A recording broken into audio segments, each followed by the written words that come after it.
Anybody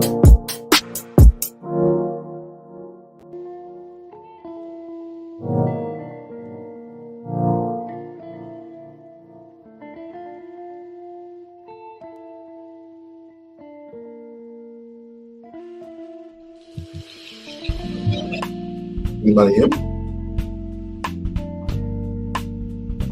That's the reason why. It's so damn loud. All right.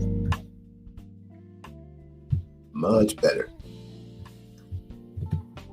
Welcome to another show of We-On-Loc Nation. We're gonna do a part 2 to Is Human Life Worth Your Attention? Now, something else caught my attention in that there are at least many different forms of human trafficking out there.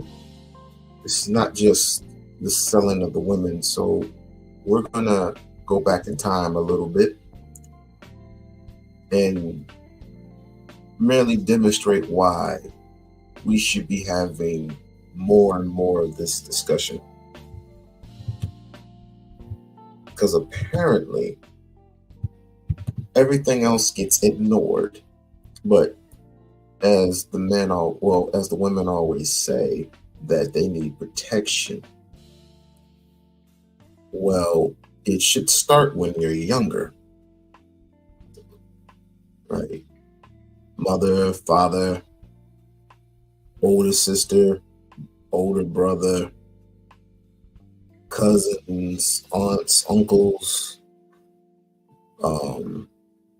But it shows sometimes, not all, but sometimes it shows a real bad nutrition of we really don't care to have these particular discussions, because it always comes down to it's the woman's fault that they don't know their place. They don't have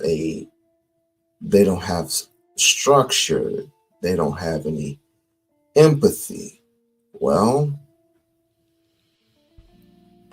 I think it's high time that we look at it at another approach instead of just in the realm of sexual attention, in my opinion.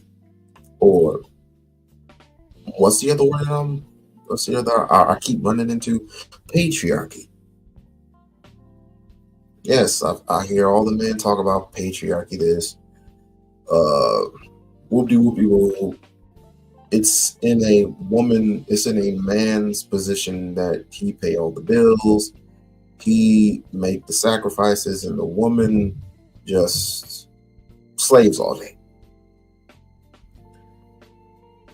And this is my only approach. Is her life, or when your baby is born, and a million babies are born every single day, and when you look at that baby, whether he be or it be a man or a woman, holla, whether it be a man or a woman, is the child's life worth saving? Is the child's life worth saving?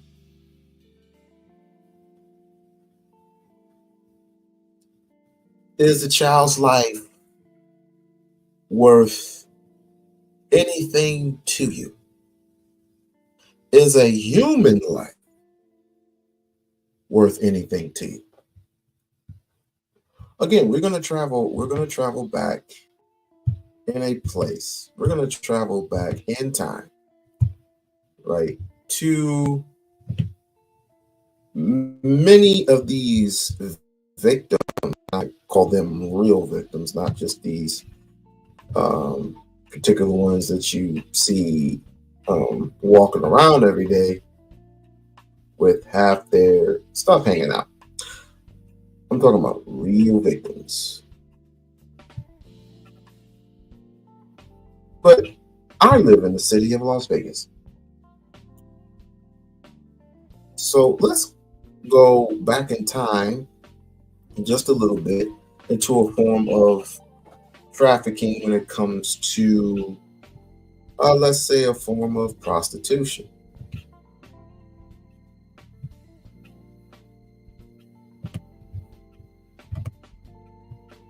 And there are, oh, by the way, please like and subscribe to the channel. Like and subscribe to the channel because we'll be having many of these conversations along the way. And I'm trying to grow into a different realm of YouTube. So trying to go into a different realm of it because I mean you can have these particular conversations of my body, my choice, you know, men need to get on their job. Oh, we can have those conversations every day. And it was starting to get a little old. Don't take my word for it.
Well, you said you can't hear?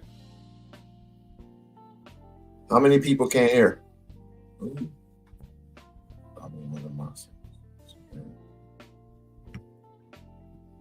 let me know if you can hear. Let me know if you can hear that.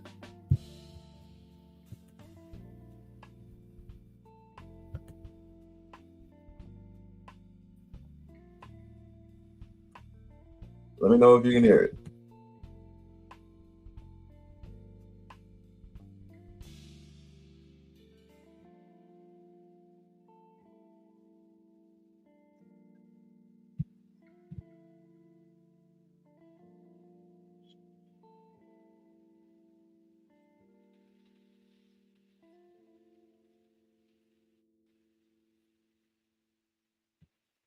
Okay, now I can't hear it.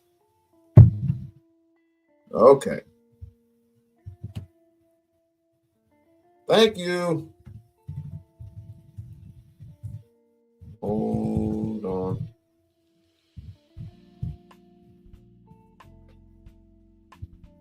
Thank you. Hold on. Let's do this.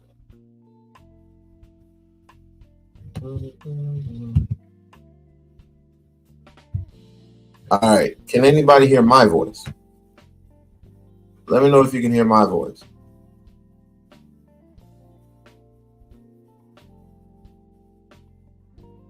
Let me know if you can hear my voice. Can you hear my voice?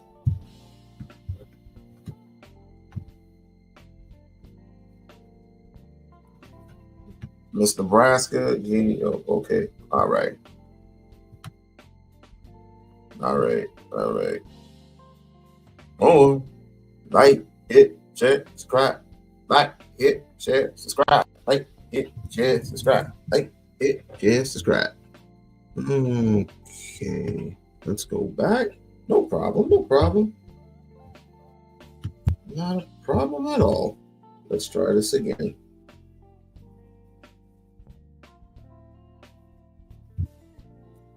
All right, let's try this again. Shall we? Okay, let me see if I can do this again. On how to spot the signs of sex trafficking.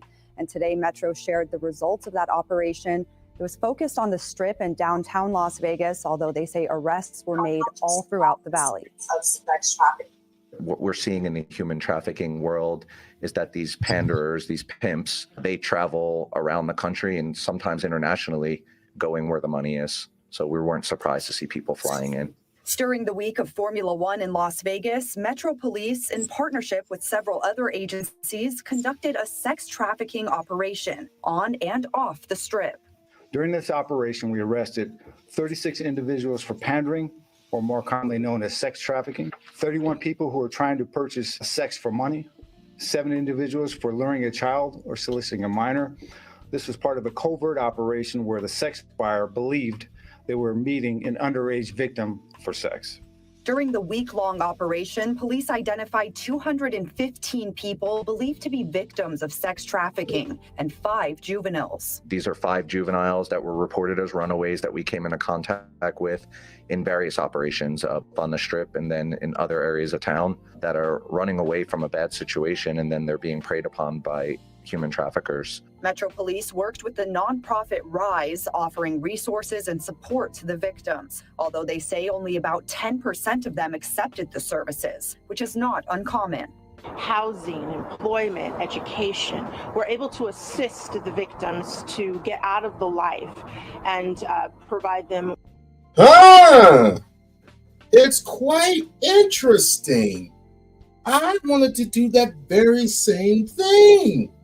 I wanted to get involved. I wanted to, I'll tell you later.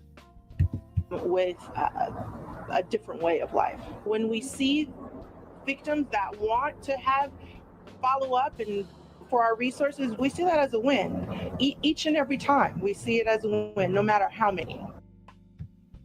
And Metro says they're also planning a sex trafficking initiative in. My. What strange. That is very, very strange. Because a long time ago, before COVID hit, I wanted to do that very same thing. And there was somebody said that I was losing my mind, that I wanted to put these women through school. I wanted to get them in a better life. And it's like, they make $600 a night. I wonder if he's in the clouds listening.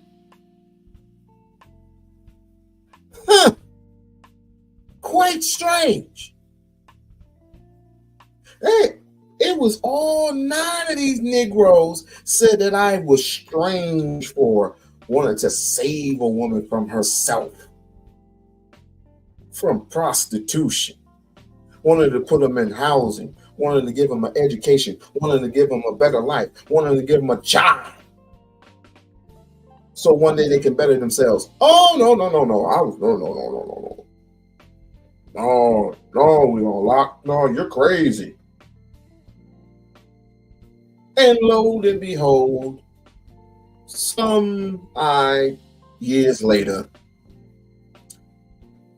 there's a woman on the Channel 10 News expressing that we tried to do this and we tried to do that, and it's their job to accept it or not accept it. I wonder if that person's in the cloud right now. Black man unfiltered. Excuse me. Metro. Excuse me.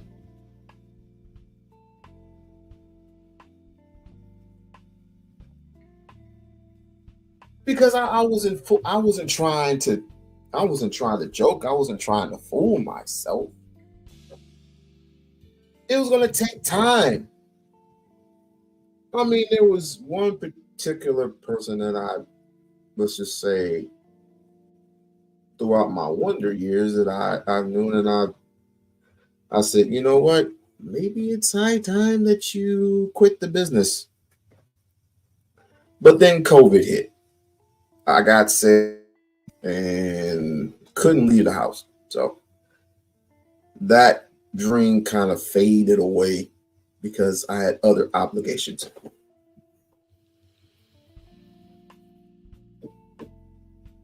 But now I want to move you into a different direction. I want to move you into a different direction of human trafficking, and this is probably one that hits close to home. A long time ago, my aunt used to tell me stories about how women, and especially men, few boys, who usually when they get kidnapped, they don't come back. Or you will never see, or you never see them, or you never recognize them ever again.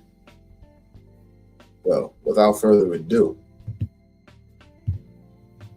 It was a rundown building, nothing special, in the town of Junier, a short drive north of Beirut.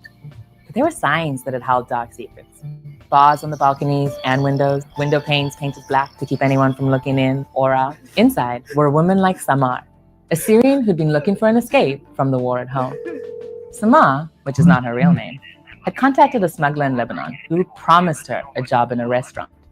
But once she got there, the smuggler took away her identification papers and locked her behind the doors of Chez Maurice.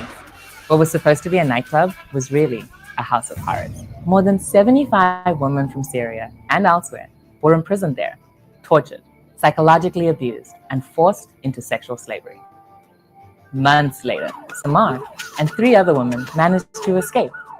They told their story to the police, and the investigation uncovered the largest human trafficking network ever in Lebanon. The raid on Chez Maurice happened a few years ago. But the trouble is, this sort of thing keeps happening. Investigators in Ukraine broke up a sex trafficking ring that had been preying on vulnerable women trying to escape the war in that country. The International Labour Organization, the ILO, says that at any given time, more than 27 million people are being subjected to forced labor. About 6.3 million of them are forced into the sex trade. Human trafficking and forced labor exist for 2 simple reasons. 1, it's relatively low risk. An anti-trafficking group called Polaris says poor police training, laws that are ineffective or ignored, and even victim blaming embolden the traffickers. And 2, there's a lot of money at stake. The ILO says forced labor generates $150 billion in illegal profits every year, 2/3 of that from commercial sexual exploitation. Breaking up these networks will take action on a number of fronts.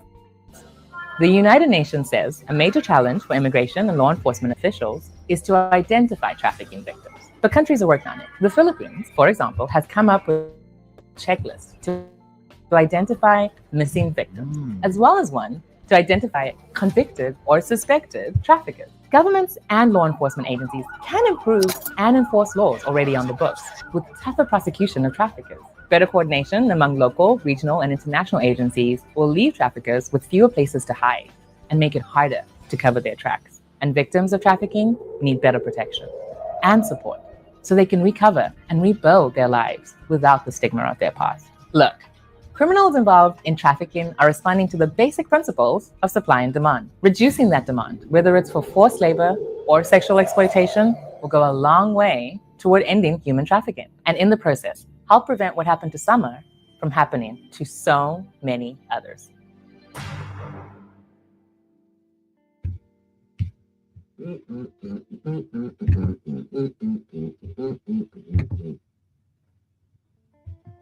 Why does it always go back to, okay.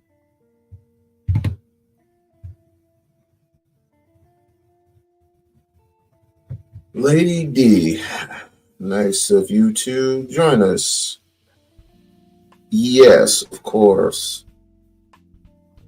Well, isn't a woman a human being? I wonder. I mean, what are we talking about here? I mean, please explain yourself. What, do I have to have some? Do I have to talk in code? I mean, what are we doing here? There's just so many people want so much attention. I can give you some attention, but right now it's more like if a type if a type of a title isn't pleasing to a person or is not understanding, then we go a different direction with it. You do whatever you want with it, pimp.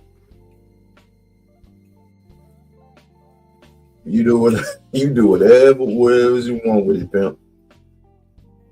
I didn't realize how much money this pulled. Yep, $1 billion. What up, Nightish? Yep, 150 billion with a B.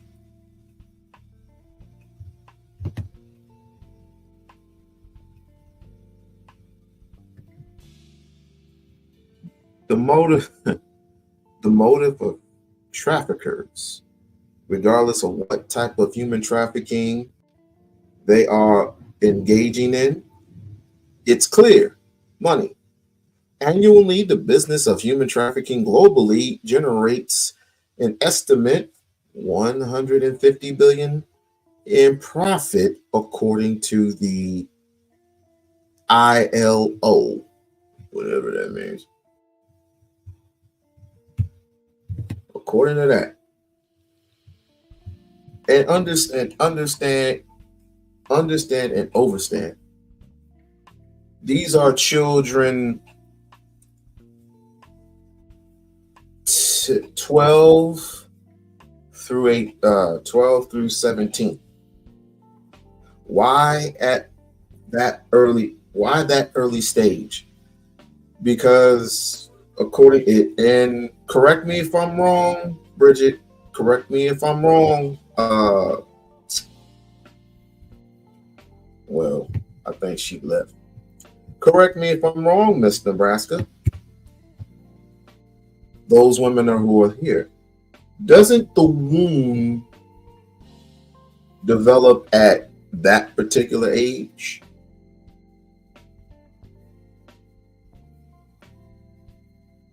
At 12, doesn't the womb develop at that particular age? It's hasn't been touched or anything like that, and men want things fresh, and those who are human traffickers, they want things like that.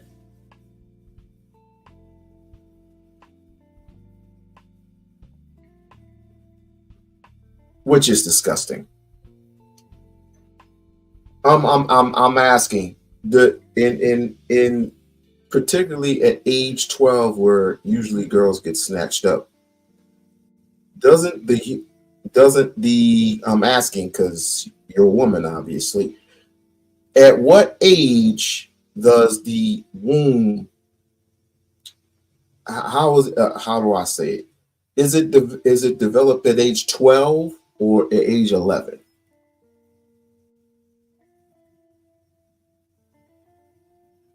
Because of course women get, because my daughter had her period at age 10. Hey, We-On-Loc. Hi, Tanya. Hi, what's up? Just giving the people something a little different. I like to We're tell talking you. about human trafficking. Yeah, I like to tell you a story. Sure.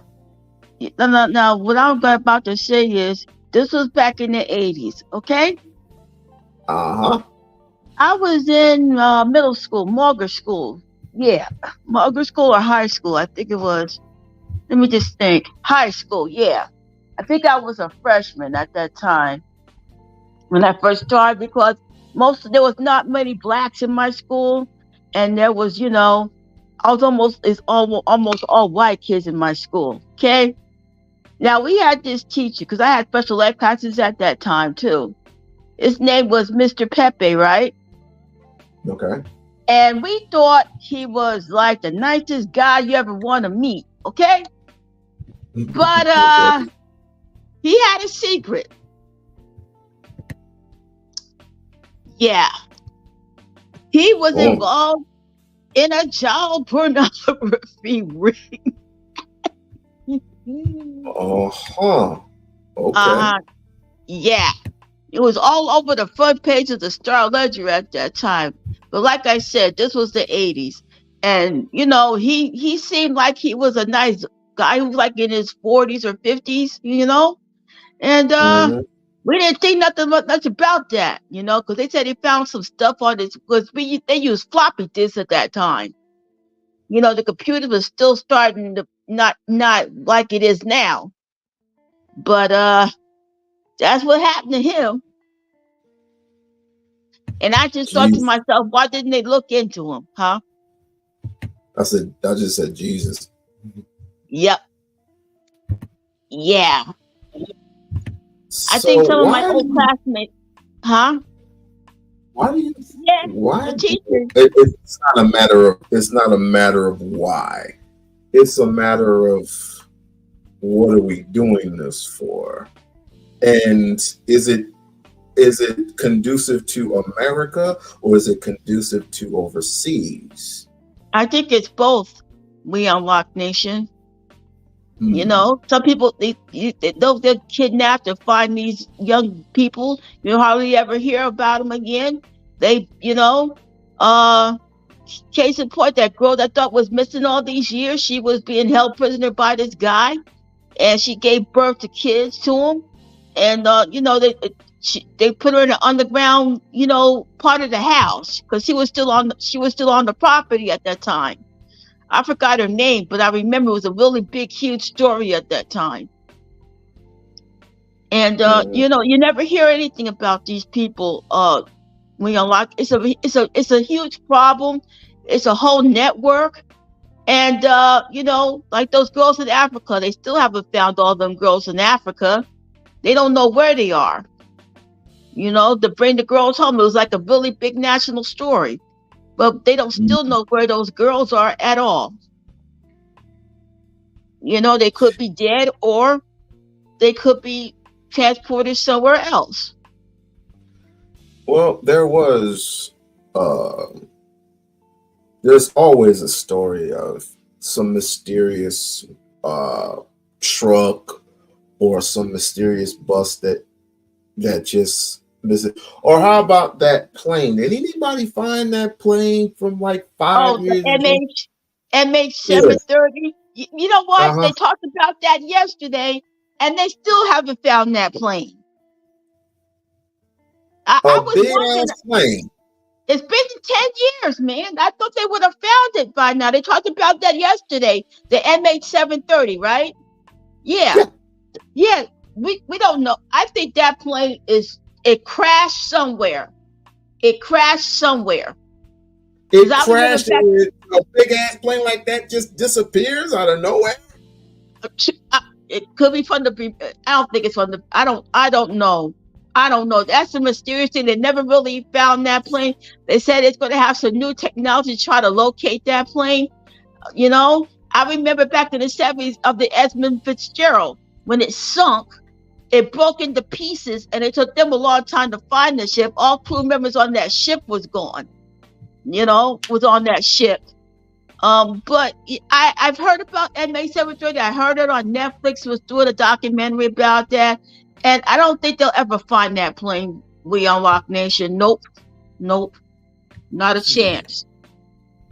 Yeah, they talked about that yesterday. It's been 10 years. They still haven't found the passengers or the plane. They're all perished. All the passengers that was on that plane. All right. Yeah. I remember Pan Am Flight 103, that was a huge story there. But like I said, it's a big network of human traffickers. You don't know who they are. They'll take immigrants in a truck, and remember, all those immigrants died in that truck because they was transporting them somewhere to go across the border and stuff like that. But it's a good topic. We on Lock Nation, but we don't know what the real cause of it is. But we've been trying to, you know, we got to be aware of these of sort of things, you know. I do agree. Yeah. I do agree. Yeah, I've seen a lot in my lifetime, but you know, they could be in cults or something. You don't know. They could be used as drug couriers. They could be used as prostitutes. You don't know of where these kids are. It's a whole network, and it's like trying to find the needle in a haystack. But I hope we find a way to solve it. But it's just a big web. Well, they're trying to do this whole crime task force thing, especially here in Las Vegas. But it can you can try the best that you can with it. I mean, you can put up cameras, you can do children search. You can put faces on milk cartons. Yeah, I remember those. It's still going to take I would say the government, because at this stage, I think they're involved. Yeah, I wouldn't be surprised about that. I wouldn't be surprised. It's just like they try to curb dog fighting. They'll never curb dog fighting. It's always an underground business, you know. Well, how is it this? Weed was illegal. We always go back to this. Weed was illegal. Now it's legal. Yes, Why? It is. And everywhere I go on my block, We-On-Loc Nation, nothing but dispensaries where I live. Nothing but dispensaries everywhere on my block. And do you know that they have? I don't know this for certain, but I bet you my bottom dollar, the person that I particularly know is going crazy at this moment. You know, there's chemicals. There's possibly chemicals sprayed in that weed that you purchase. Wouldn't be surprised to say that when I heard when cigarettes came out, it caused cancer, but it didn't stop nobody from smoking. And I don't think it's going to stop people from smoking weed, but because we got all these dispensaries in my area now, and I'll probably be seeing a whole bunch of people go to these dispensaries where I live in Jersey, and it's everywhere, you know. Smoke vapors, smoke glass vapes. You see them in the flea markets. It's a big business. They have a dispensary right here in Jersey, in Secaucus, you know, and people have been buying up the weed every day. Yep. And oh Lord, I thought I'd seen it all in my lifetime. Yeah, it's kind of scary because you're purchasing women out on the street, you know, these normal people who, you know, either have boring lives or they're single and they just want to get their rocks off. You are purchasing a woman and you don't even know if that's your child or not.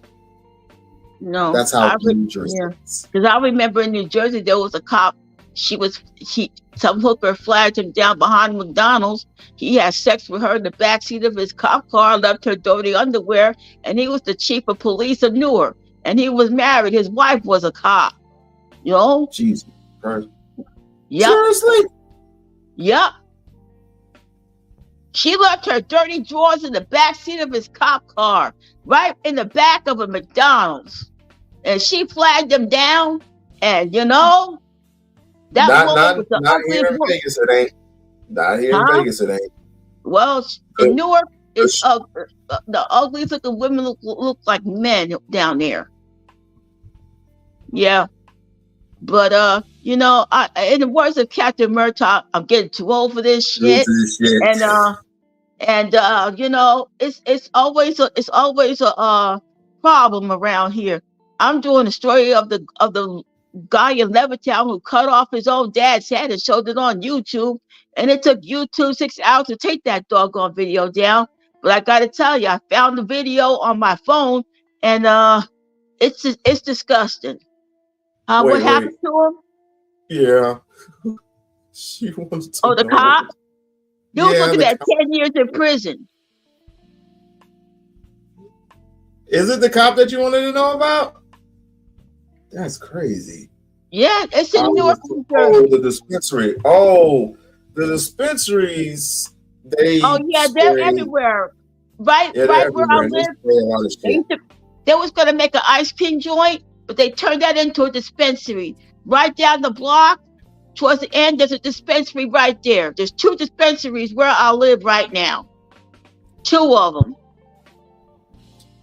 And there's always smoke shops everywhere. Huh? Why do you think there's dispensaries everywhere since we're on that subject? Why do you think? Money.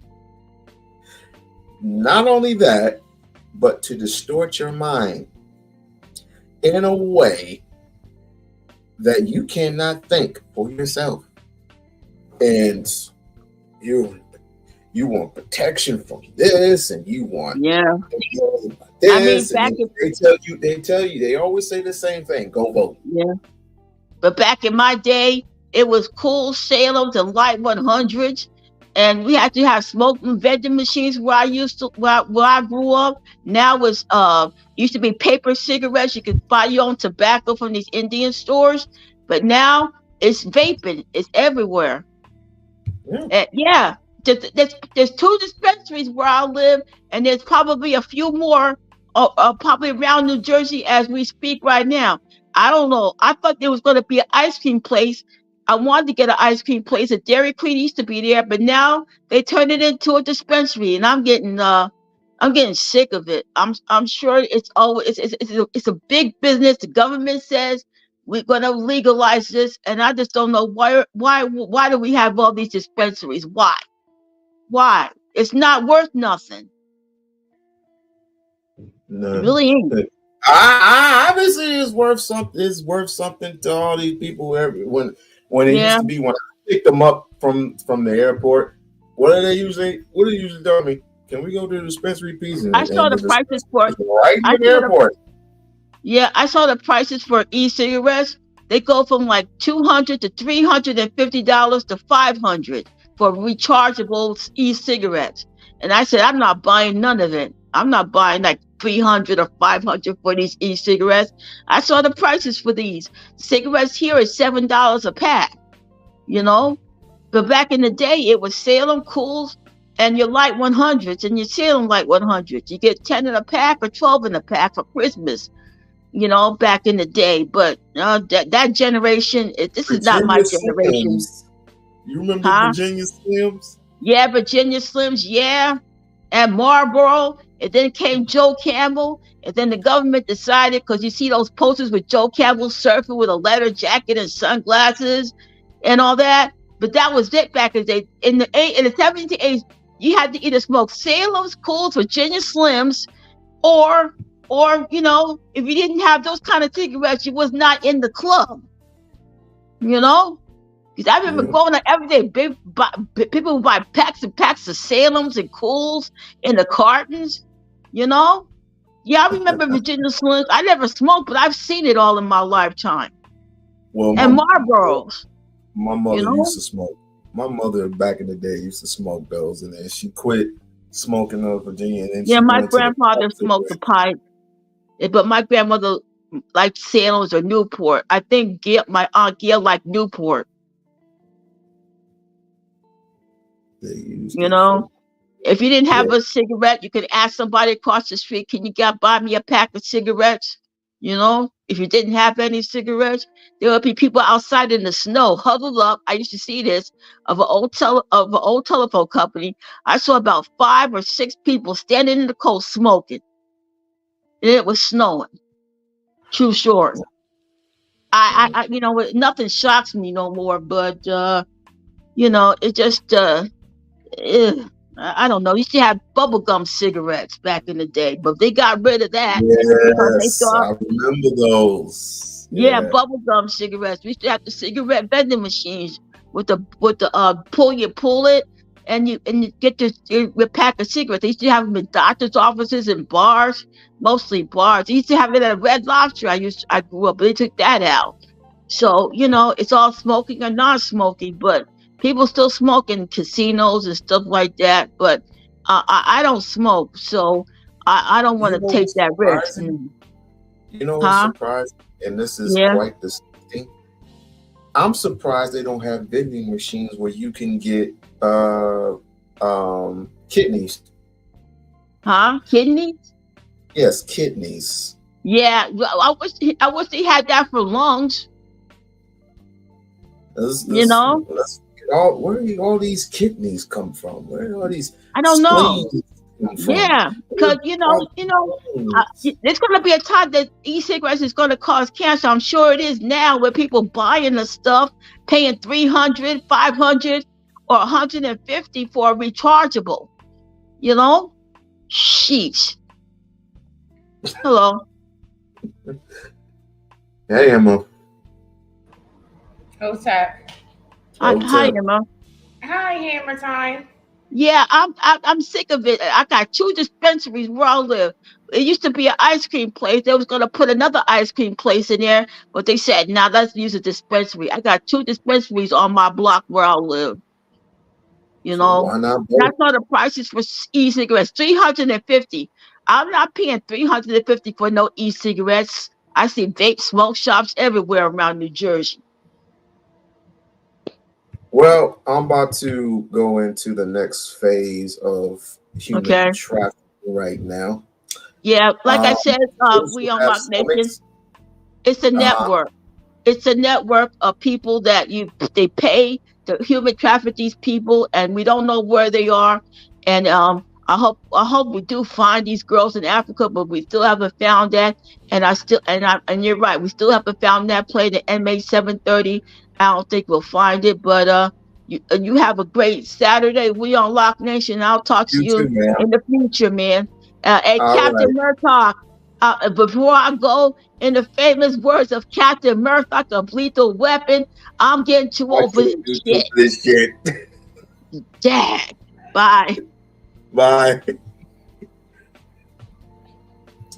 What's happening? Oh, nothing. Just came to talk about human trafficking with you.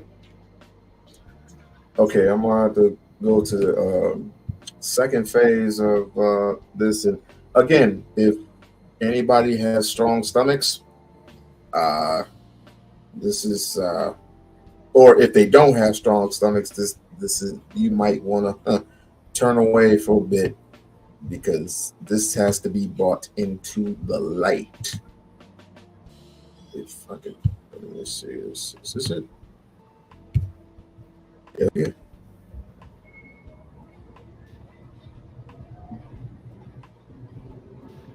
And by the way, if they flag me for this, just to let you know, it wasn't my fault.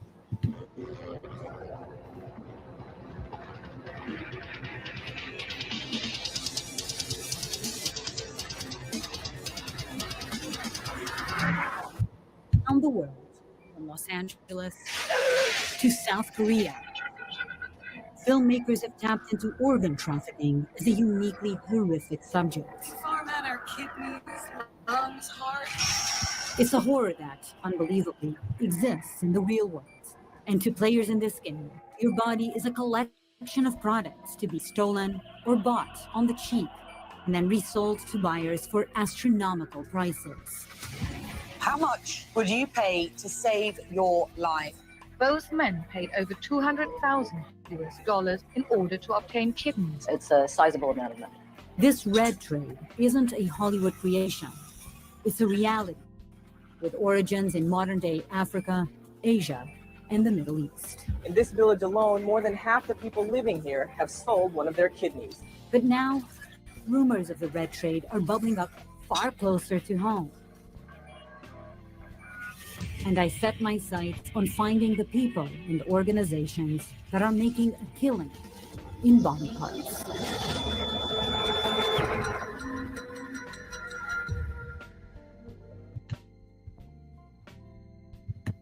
Before before I go any further, is everybody okay? Is everybody all right? Yeah, I'm good.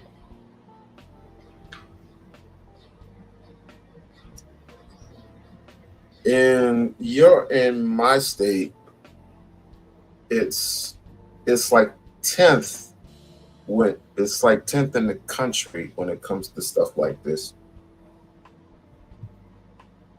I'm curious to find out who's number one. Yes.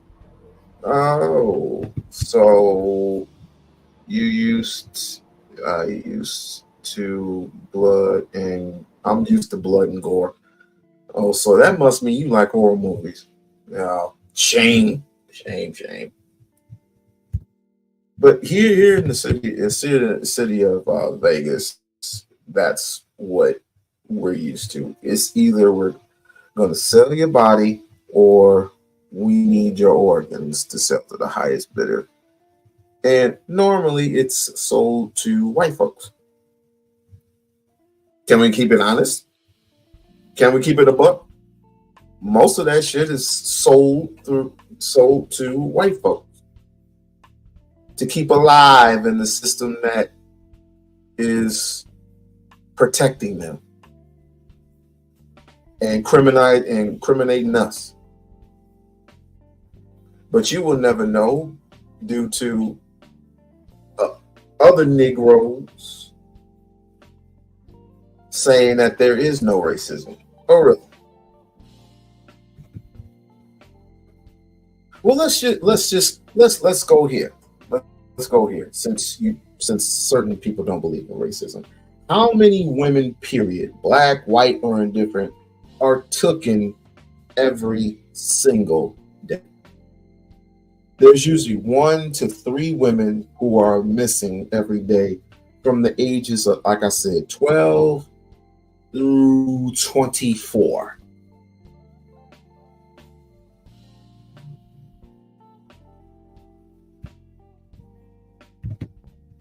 Oops.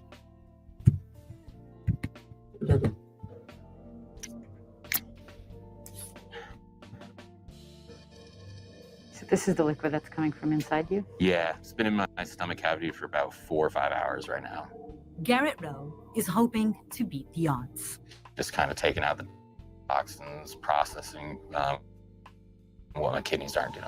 To stay alive, Garrett normally spends 9 hours each night on a dialysis machine. I had a flu at one point, and they just noticed that my blood pressure was a little high.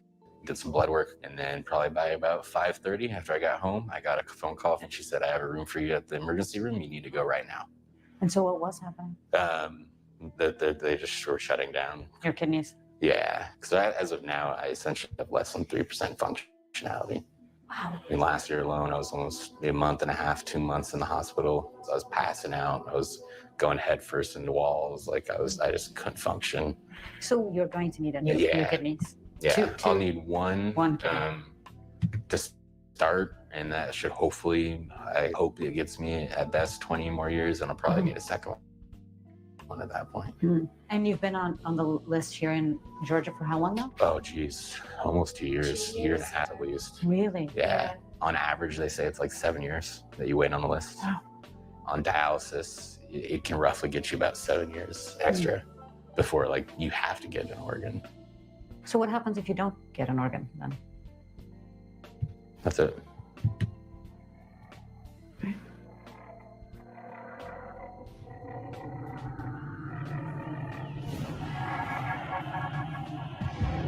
The numbers are brutal. In the United States, 17 people die every day waiting for an organ. In 2020, over 39,000 Americans did receive a transplant, but over 100,000 languished on a waiting list, hoping for a phone call that never came. And this is where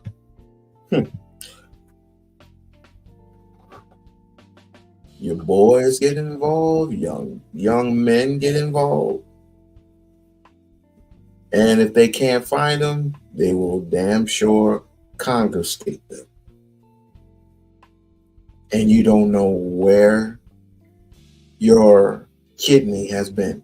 Some of these people, most of them are white, usually get their transplant and they get their transplant successfully, right? They don't even ask no questions. They just get it and boom, they're alive. And they're living another 10, 20, 30 years, maybe, if they get lucky. Out of the young boys and girls in society who, if not willing, when it comes to having a heart and explain, if especially when you're not what you're AB, you're the AB type. If it matches and you're not if you're volunteering, that's one thing. But kidnapping a young kid and ripping his organs out is a whole different beast. And like I said, they make over $150 billion in this industry. $150 billion profit in this world.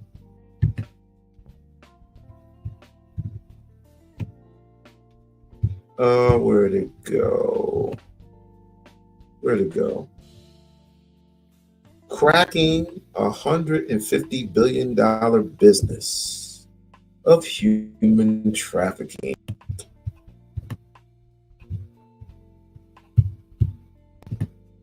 Any thoughts? Emma? Yes, I have a lot of thoughts. I just don't want to, because it's such an important subject, I don't want to, say the wrong thing, but that was really sad, you know what I mean, about people, because I was going to bring that up. Some people can't get the organs, and then people are wondering why within like human trafficking and stuff, they're wondering why some people are able or have been able to get over 6 hearts, for one person. So it's really sad, and it's really, really deep. So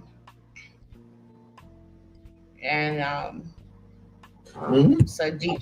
I would say it's a deep science.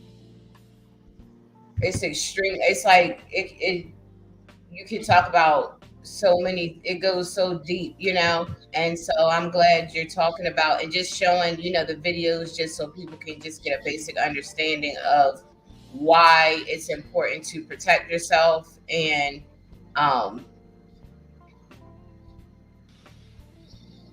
this just article put yourself first, because next thing you know, a lot of people out here, they're capable of a lot more than what meets the eye. So this article is about 4 years old, but it's very important that I read it. 2 days ago, in the White House, and of course in the subject of human trafficking, wait, is this it? No, that's not it. Why did they put me in a different direction? I'm just gonna read this part. Okay, here we go.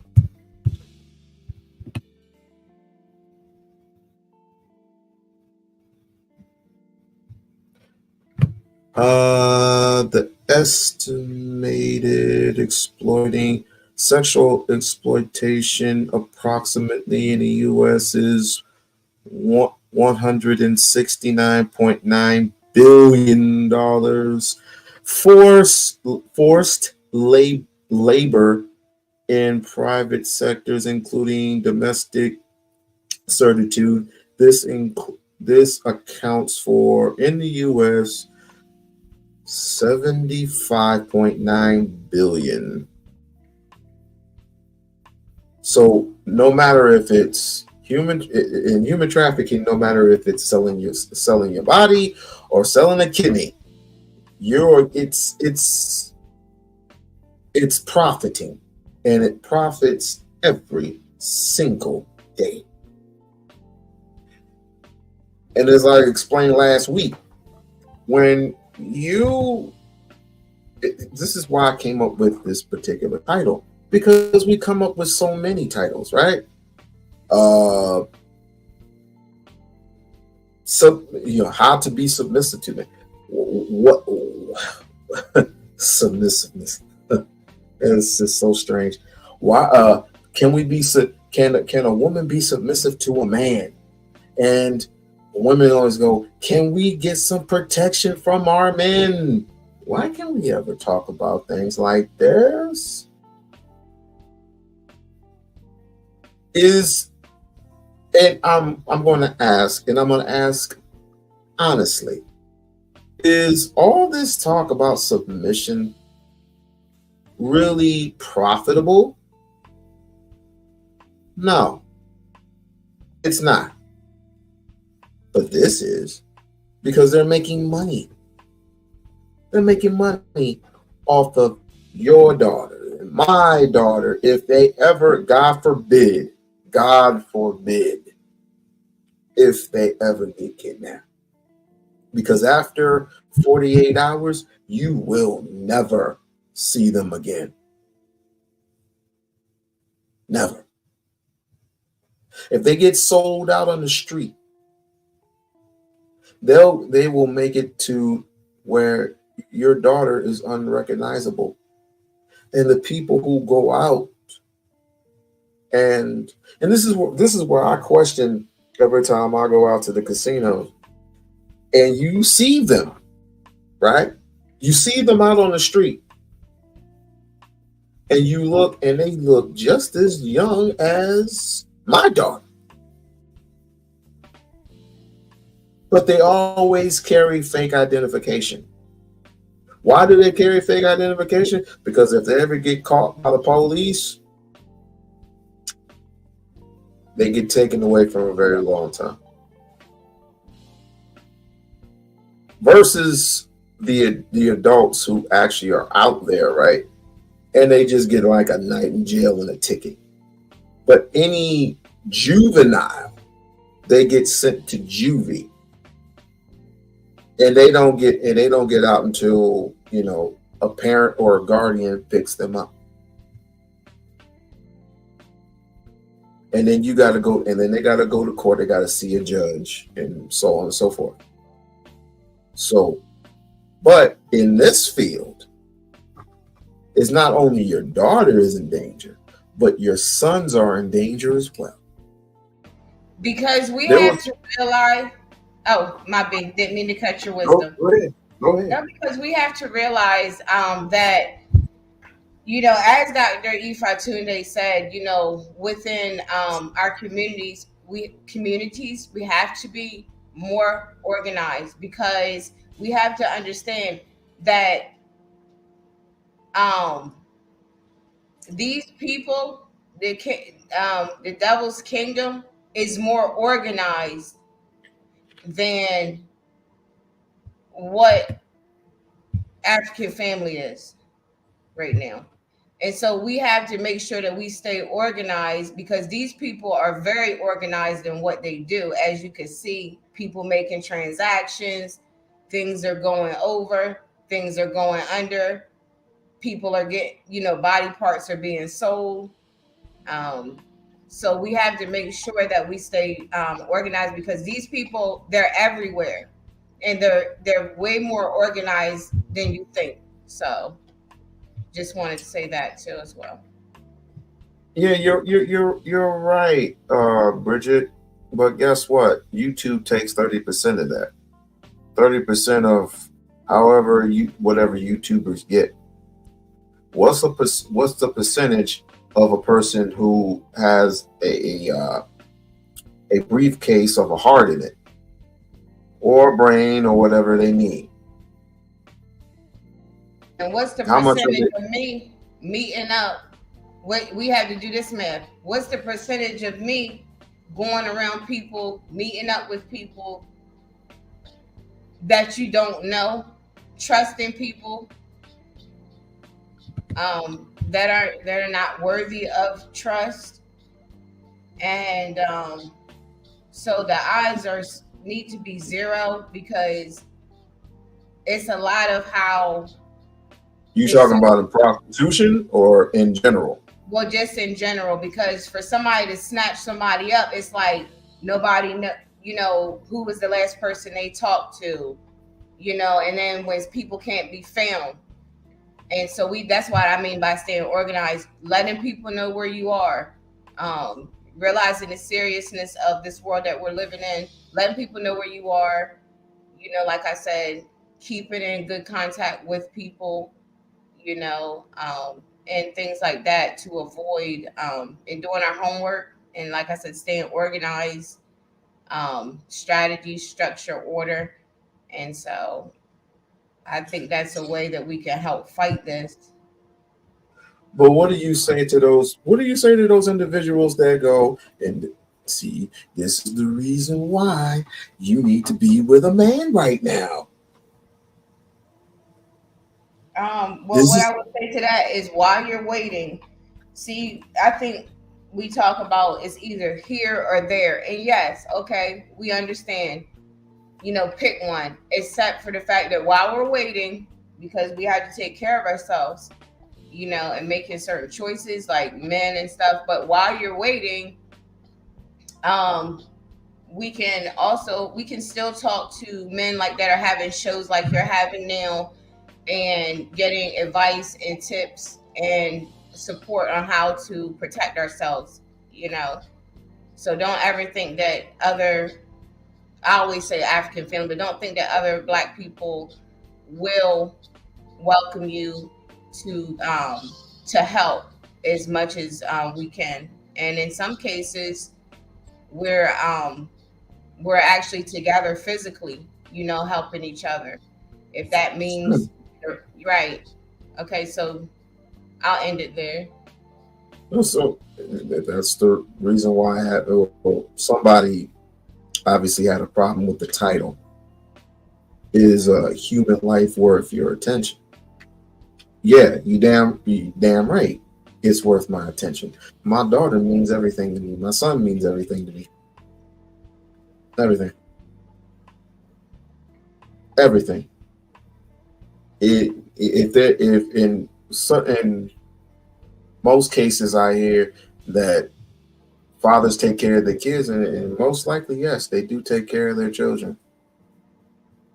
But is it me, or do people have a problem when I say it's on both the parents to keep this child tame, prepped, and ordered? And that's why I wanted to say what you said earlier about, having a strong man around. Okay, so that's what I want to say. But in the meantime, while you're waiting, for these people to come around, it's important that you stay around, like we were saying, strong groups, and, not feeling bad about it. Of course, you don't want to do anything like that is getting you in trouble or that's hurting you. But other, like-minded people who you can, like I said, stay in contact, let people know where you're at. You can, find ways to take care of yourself even better. Oh, Emma, question. But let me ask you something. Possibly back in the day, did your parents used to let you stay over your friend's house? Yes. What do you think about now? What I know, I didn't let my kids stay over people's house. I do now, that they're older. My one that I have, because my kids are like grown. So no, I didn't do a lot of staying over, because we know that, and I always refer back to Dr. Ifatunde for you. that he was talking about if we can't go sit down and have dinner with, the people possibly that our children's even going over their house, then there's definitely no staying over, and there's possibly could be no visiting. But there's other ways to work around that, because I've always thought of ways, and also been asked to participate in things. But you can go and meet somewhere, and you can go meet at the bowling alley. You can go meet at a game room. You can have parties and everybody. And sometimes I did have a big sleepover. One time what we did was we rented a house instead of having it at our house. And it's different ways and see, as parents, what we have to do is we have to think of ways to overcome, us just, snapping or whatever, we had to try to think our way through it. So if something doesn't work, you just think of another way to keep your children safe. And sometimes you feel bad because you don't want to always tell your kids no. Because I have let them stay over people's houses, but I will say that was something that happened later on too.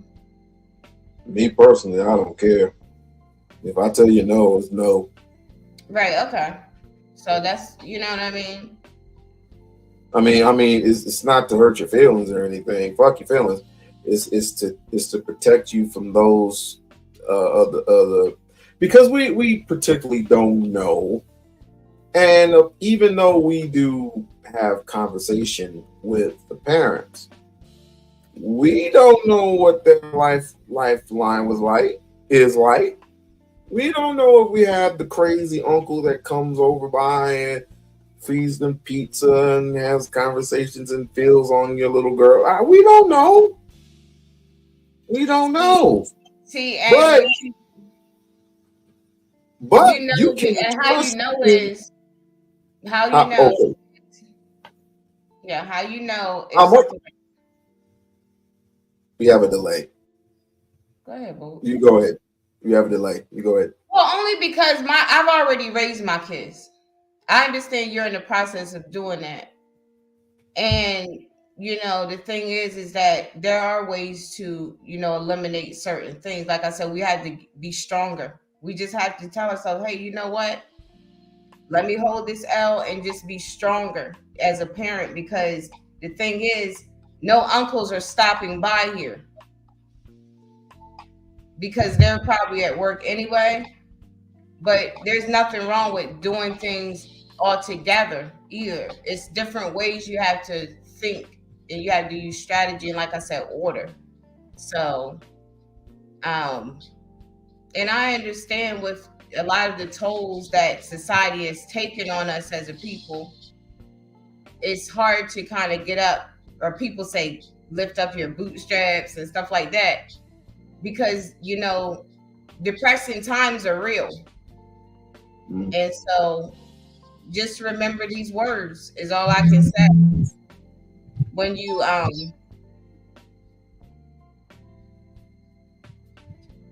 remember these words when when you have to go another step further, and you have to think more about actually,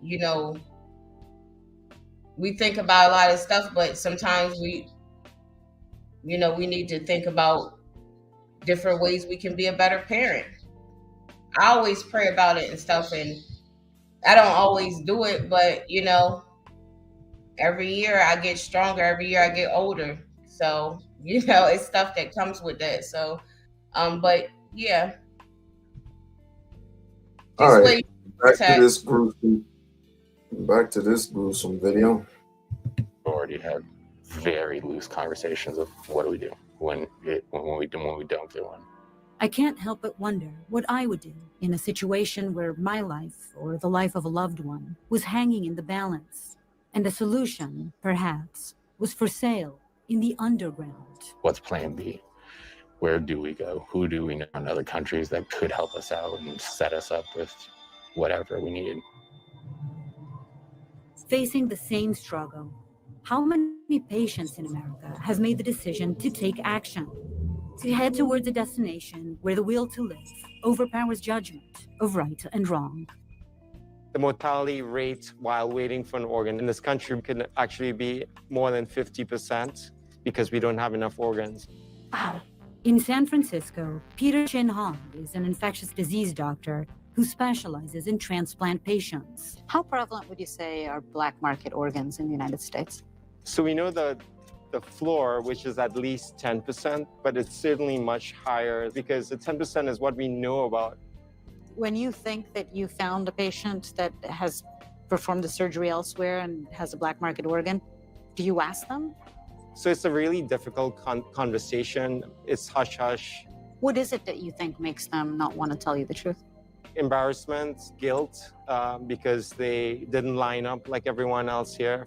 And depending on how they got it, they could be fear of, harm, maybe if you reveal identities of certain organizations that might be doing this. And do you have any sense of where these organs are coming from? We know that the Philippines, China, India, and some places in Eastern Europe, but there are undoubtedly other places as well. No recipients under Dr. Chin Hong's care would agree to meet. But combing through social media, there are ample clues of a thriving trade overseas. This one sells kidney for $6,000. Location is Rwanda, is 26 years old and healthy. I mean, it's just message after message, mostly actually from developing countries, which is the really sad truth about this. And that makes me wonder, with a full-blown migrant crisis taking place at our own borders, could organ trafficking be right here at the doorstep of the United States? It's a question I put to my contacts. So any luck with this organ trafficking story? Not really. I've been calling a whole bunch of people. They don't have anything yet. Você viu meu e-mail, então, sobre esse tema do tráfico de órgãos que a gente... Olá, tudo bem? Como estás? ¿Encontraste alguna cosa de ese tema de tráfico de órganos o no? Es muy complicado, muy difícil. Experts say that organ trafficking is widespread, but incredibly difficult to report. Difícil, ¿eh?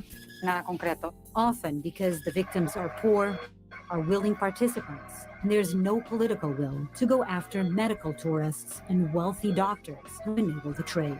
Ciao. Adios. Adios.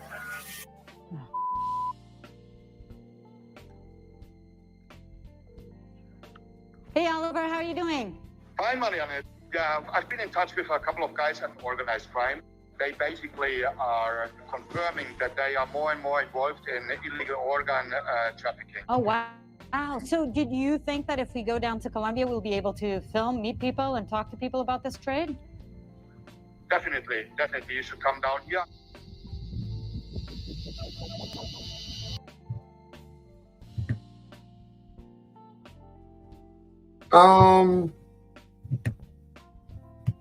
Here's what I would say.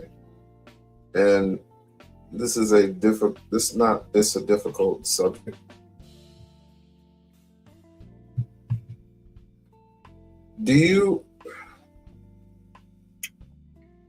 Have you had anybody in your family? Because I don't think I had anybody in mind who actually needed something, whether it be kidney, cardiac, brain, liver, whatever. I would always think that, well, there should be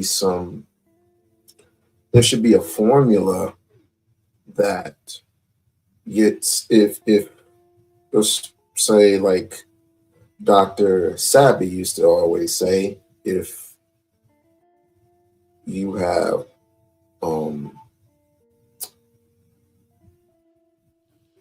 you basically start all over again. You drain all you drain all your shit out. You drain all those toxic chemicals that you keep putting in your body every day, and then you replace it with hold on.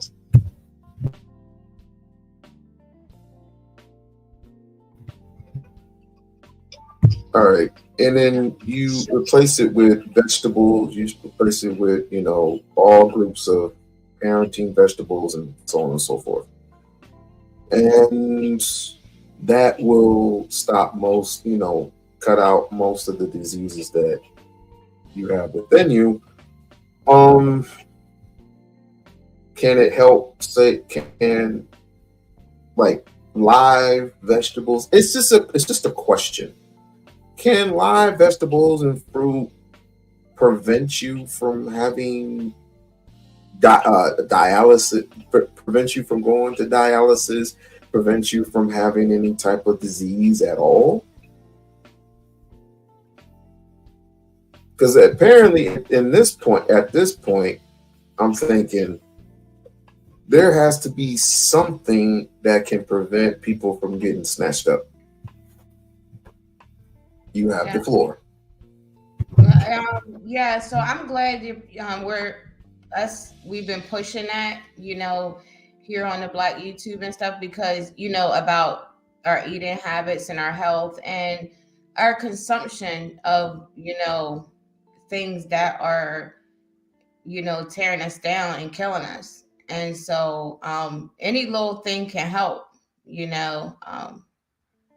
so anything that makes us better and, like I said, stronger and not wanting. So as far as the different things that lead us astray and leave room for people to infiltrate and, like you said, snatch, and because you know how it is, they be like, hold on, where you going? You know how we do, as we have that attitude. We're like, hold on, what you doing? You know what I mean? And getting back to that reality of it. Not, oh, it's okay, you can take them to the bathroom. No. And like you said about Uncle stopping by, just real fast, for example, with what you do with that is my brothers would never challenge, what I say as far as my household. So if I say don't stop by, they would just go on about their business until it's time for them to go do another activity or do something, with the kids again. And they always invite me too, so that's a good thing. But just small stuff like that, like, hold on, where you going? And it could be adults, because some people are in charge of taking care of adults. So just different. And so, yeah. I will unmute. I was in charge of taking care of my father. Right. So you're not just gonna let somebody knock on the door and say, "Hey, I'm a doctor. I've been going around. I need to come in and test a few things on your father." You're gonna be like, "No, you're not." And like you said, so we have to educate ourselves on.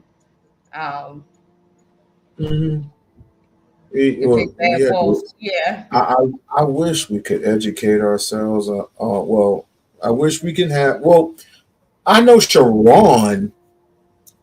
Sharon is the only person that I know who has a solution-based conversations about certain topics. I don't know. Maybe if I go around to asking him, and if he's not on any BS or anything, I could probably ask him, is there any solution for human trafficking? Probably not. Like I said, there's a deep science to all of this, and then how the mind works and how the world works. And the thing is that it's just what I just told you. It's protection. And protection is when you are knowing your surroundings and you're acting accordingly. And you're before anything ever even happens, you're not manipulating time, but you're really reaching higher for the best outcome, So, and another way, like I said, getting organized, you know, we don't have to do everything, you know, the ancestors are, because people make mistakes, but we can get back to that thing. Hey, where are you going? Asking questions. And you can also, like I said, you never let anybody and me as a Black woman, you know, make you feel bad about, you know, protecting yourself and saying, hey, asking questions, not saying I'm not going to ask, or I'm not going to say anything. And that's why I think a lot of people in the Black sector now say respectfully, I just need to ask you what the H is going on. So, and, you know, knowing when to leave, knowing when, you know, enough is enough. So, certain rooms, you say, hey, look, I'm getting ready to go home and take it down. Certain things need to be reported. Like I said, not turning a blind eye. This is the oldest this is the oldest when it comes to human trafficking. Of course it is. But with all the thank you very much. Thank you. That'll be $5. Get out of here. But ultimately, you find out something new every single day. Is that there are many forms of human trafficking, right? Some of them may not know, some of them may not care. Some of these people need not ask no questions. It's like I don't think not one patient that has been successfully gotten an organ transplant has asked, where did you get this from? And that's why I said, you know, before I would say use that terminology, you know, I had gotten from this brother, and I said within the boundaries of concern. Now it's like you can almost get in trouble for asking where somebody's at. It's like and that's what I like about, you know, being around, you know, my peers and other people I've met here online, because, you know, they help give you ideas of new ways to approach things. It's like, okay, I'm about to ask where somebody's at. I'm about to ask where brother such and such or sister such and such has been. Or, you know, give somebody a call, be like, hey, I ain't just figure I'd give you a quick buzz. Not major, you know, but You said the government made a heavy change now due to pimping and pandering. Wow. Not unless they have hard racists that would not want a Black donor. And how many Black donors do we have? Has anyone seen John Q? I've seen John Q. One of the most tear-jerking movies I've ever seen. see, Very and the thing is, and go ahead. Excuse me, sir. Right after What? you. Oh, No, go ahead. I was gonna say,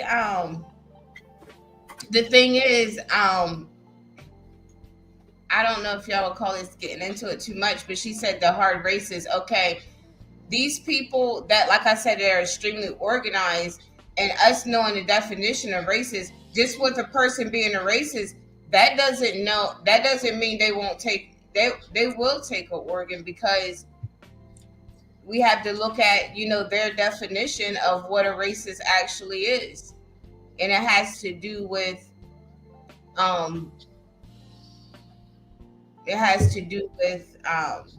the game of their people. So they can just, and that's another way they can probably try to pull the wool over people's eyes, like it wasn't me, you know, I don't even like Black people. But they know the truth, because, you know, certain things that different people are educated on. So definitely would take from a Black person. I think those are the ones they said that they really like to get, if we just be honest. But Yeah. Uh-oh. Hi, Miss Mr. Nebraska Nebraska. in the building. What did we say or what did I say? Hello, beautiful people. Hello. How are you both doing today? It's a very quiet day. Yeah. So go ahead and bust my chops. What did I say wrong? No, you didn't say anything wrong. What did I say? You didn't say anything wrong either. I just wanted to expand on my comment in the chat. I won't say your, I say our. So our American government is like real greasy. Our government pretty much keeps the systemic racism alive in this country. And one way that they keep it alive is by the laws, right? And they know that, certain groups of people participate in certain things, I would say. So the whole word human trafficking really came heavy. They started really beating on that. I would say, when was I in college? Because I graduated at college in 2006. And I did an internship, a full-year internship with the State Bureau of Investigation in North Carolina for a year.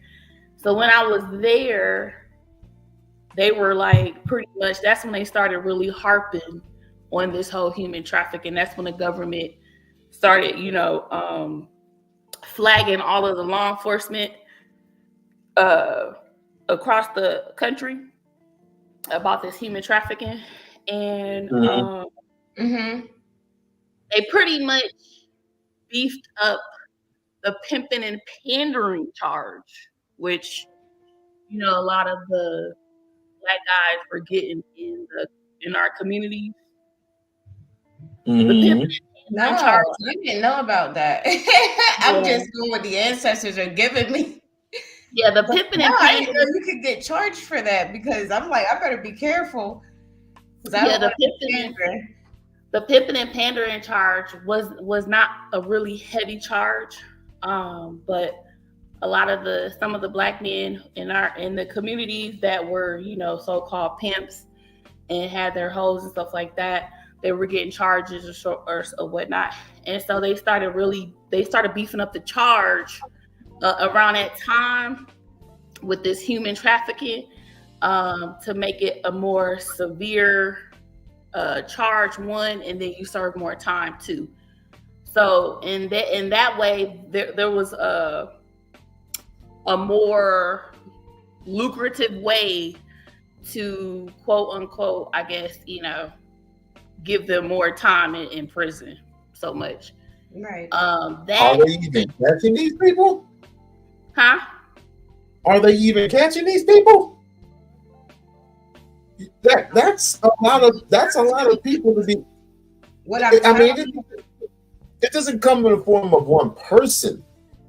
Yeah, and so that's why I tell you, these people, it looks sloppy, but it's organized. Yes. Yeah. And that's why she was on the State Bureau of Investigation, because there has to be a whole bureau to investigate, right? Yes, that's when the government, like I said, put a little birdie in all of the law enforcement's ear in America, meaning, your local police stations, your State Bureau Investigation agencies, and your federal bureau agencies. And all this, well, they got law enforcement working on, working on the task force. I had a question for Miss Nebraska, which was that I heard you say, and I don't know if you already said it, but I heard you say that there was a reason why it triggered to start this, to ask you all to start, investigating more. So what was it that actually triggered? Was it somebody speaking out? Was it, organization? It was primarily about a race thing. Like I said, here in America, systemic racism is very real, and it still exists, and it's very heavy, and it's geared by our government, right? Because a lot of the laws are not for us; they're for other people.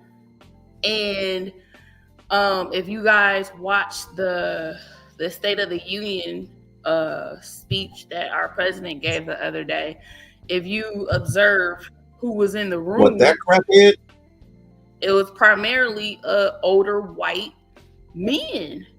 These are the people who are still making these unfair, racist laws, for us in our country in 2024. So that's pretty much where it stems from. A lot of people keep wondering why is this systemic racism? It's our government. it's our government. A lot of the laws that they make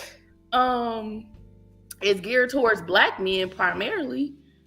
And in some of the neighborhoods back in the day when Black men started pimping and pandering, it was just a smack on the wrist. So they were like, okay, well, how can we beef this up to get them, in prison more? Kind of similar to what Bill Clinton did when he was in office. What did his wife say? Black men are predators in this country. So that's pretty much where it stemmed from. That's a crazy ass shame.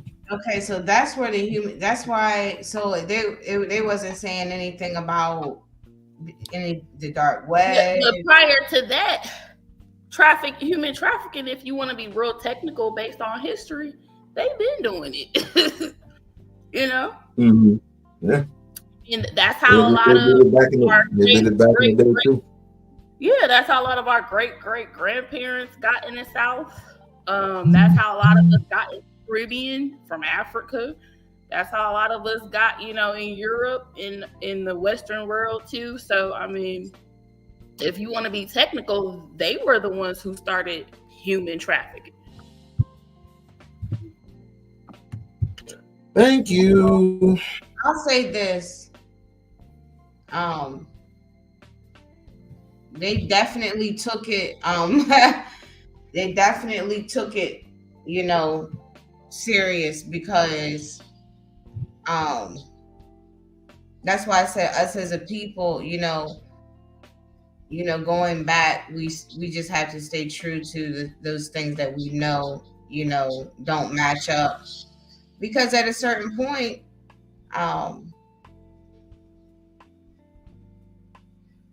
you have, other Black people who are participating as well.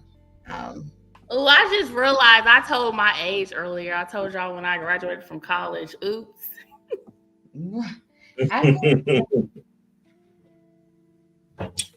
That is nuts. Okay. Anybody want their stomachs turned? Once again, you can exit stage left. Sorry. We're gonna go into some more in the video.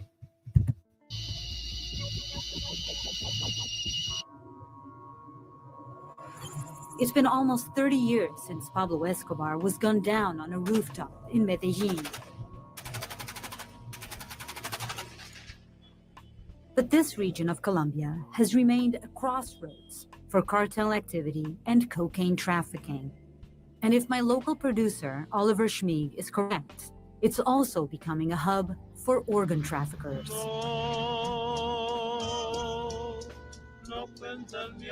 Normally, when I set out to report on a story, whether it's drugs or guns or scams, I have some expectations of how the market operates. But here, there's no telling, because this market, if it exists, is so new. There are no official reports, no arrests, and no bodies. If we are to prove the existence of organ trafficking in Colombia, it will be an investigation that begins with accounts from the underworld. To be viable, an organ like a kidney must come from a live donor, or a body that has just died, and must be transplanted within 36 hours, preferably even sooner. If all of our sources are correct, and organs are being smuggled out of Colombia, that's a remarkably short window for them to cross borders and be transplanted into another body. So I've come to see if I can confirm it with my own eyes.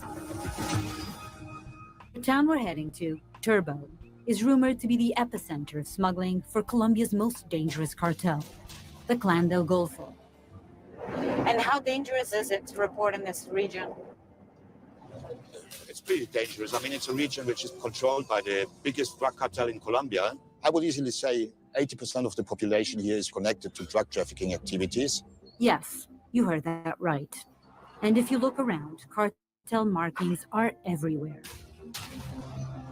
I've been to Turbo once before to report on the movement of cocaine. But this time, I'm looking into something far more sinister, and in many ways, hoping it doesn't exist. So we're heading now to meet the comandante, which we met last time, who was trafficking cocaine, right, in charge of this area. Yeah. Our first stop is to meet with an operative known as the Commander, who controls smuggling routes for the clan, granting safe passage to those who pay the cartel, and punishment for those who don't. This is him.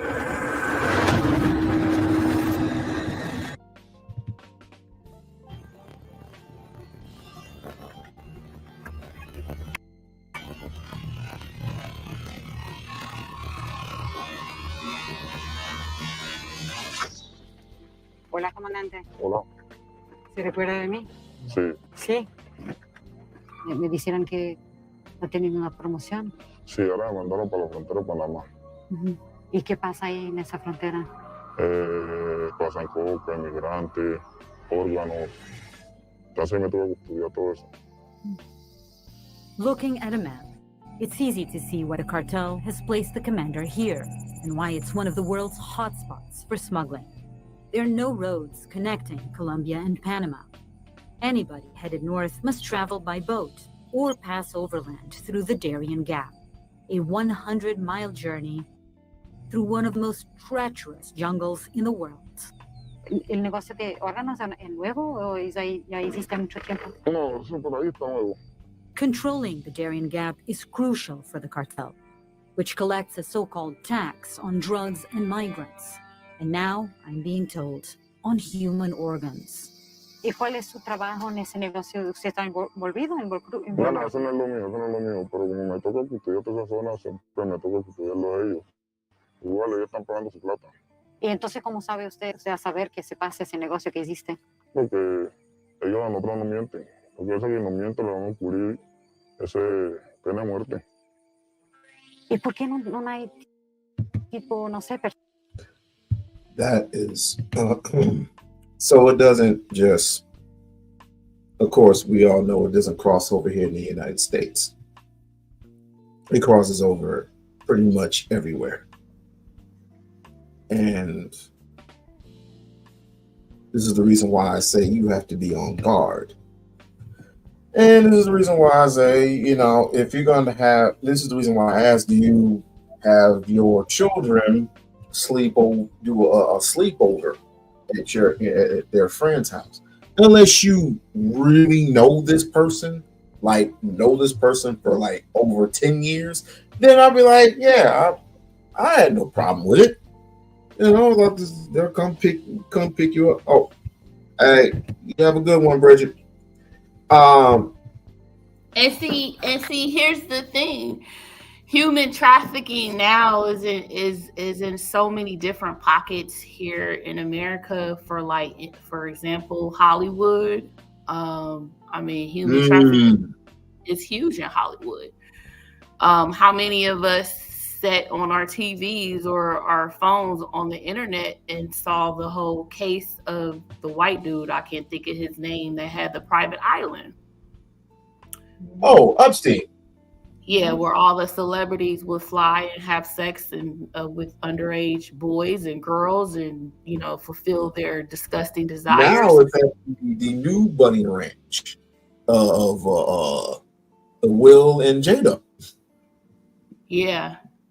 So I mean that's if anything, that's probably one of the biggest human trafficking is in Hollywood. They steal black children from the street. They steal, Asian kids, white kids, boys and girls, and they, put them in this island or this camp or whatever underground, and people pay thousands of dollars, millions of dollars to have their way with these children sexually. Oh, she was what you doing in Panama? Yeah, I'll be going to Panama for my birthday. Oh, you didn't know? Happy birthday. Oh, you didn't know? Who's the guy? Who's the guy who was that played in Empire that played the role of not Jamal, the youngest kid? I can't think of his name, but they said he recently went quote unquote crazy. Yeah.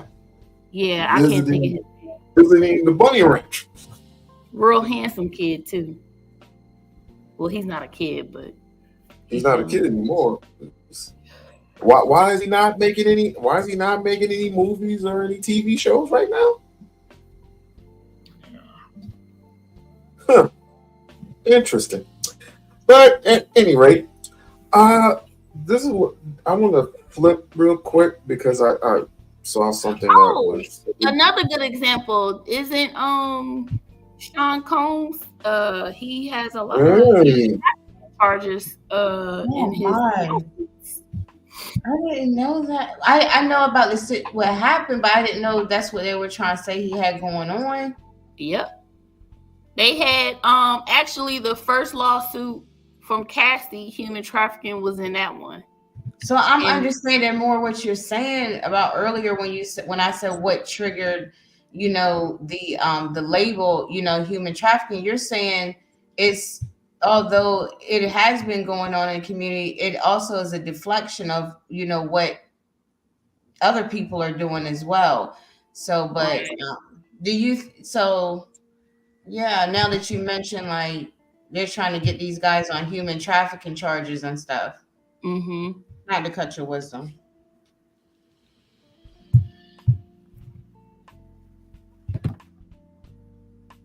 That was good. Keep it going. That was great. That was great. Yeah, sorry about that, Miss Nebraska, but it just came because I was sitting here wondering. I was like, no, you're fine. No, I was like, well, why would she say, that the pimping and pandering triggered the outspark of the human trafficking? I was like, wouldn't that be, a good thing since black people or black women was coming up missing? But you're saying it was only shed light on the pimping and pandering, not on the actual millionaires and billionaires that actually could be doing this too as well. Right. Okay. Because in our judicial system here in America, we all know that if you have money, you could pretty much do anything, get away with anything. But those who don't have money, you're screwed. So, but it still is kind of a good thing that the laws came out. It's just like you said, everybody's, to We-On-Loc's question earlier, everybody's not getting, it's only certain people who are getting the charges. Mm-hmm. Yeah, getting taken down. Yeah, the way it was marketed and the way it was written. Yeah, I get what you're saying. Mm-hmm. Yeah, that's right. That's what I was thinking. Ladies, what do you think of this? And this is where I think this is where the money is most important. human trafficking survivor, and as a teenager, I was on the streets. Even in my early 20s, I, was on the streets and as a sex worker. To go from there to here, how do I stop doing sex work to having being an entrepreneur? It was really, really, really tough for me. It was a lot of prayer. You got to have a lot of faith. Don't give up. You have to know that there's purpose for you. Like, why am I still here? Why am I still living? Why am I still breathing? Okay, I'm here to do something.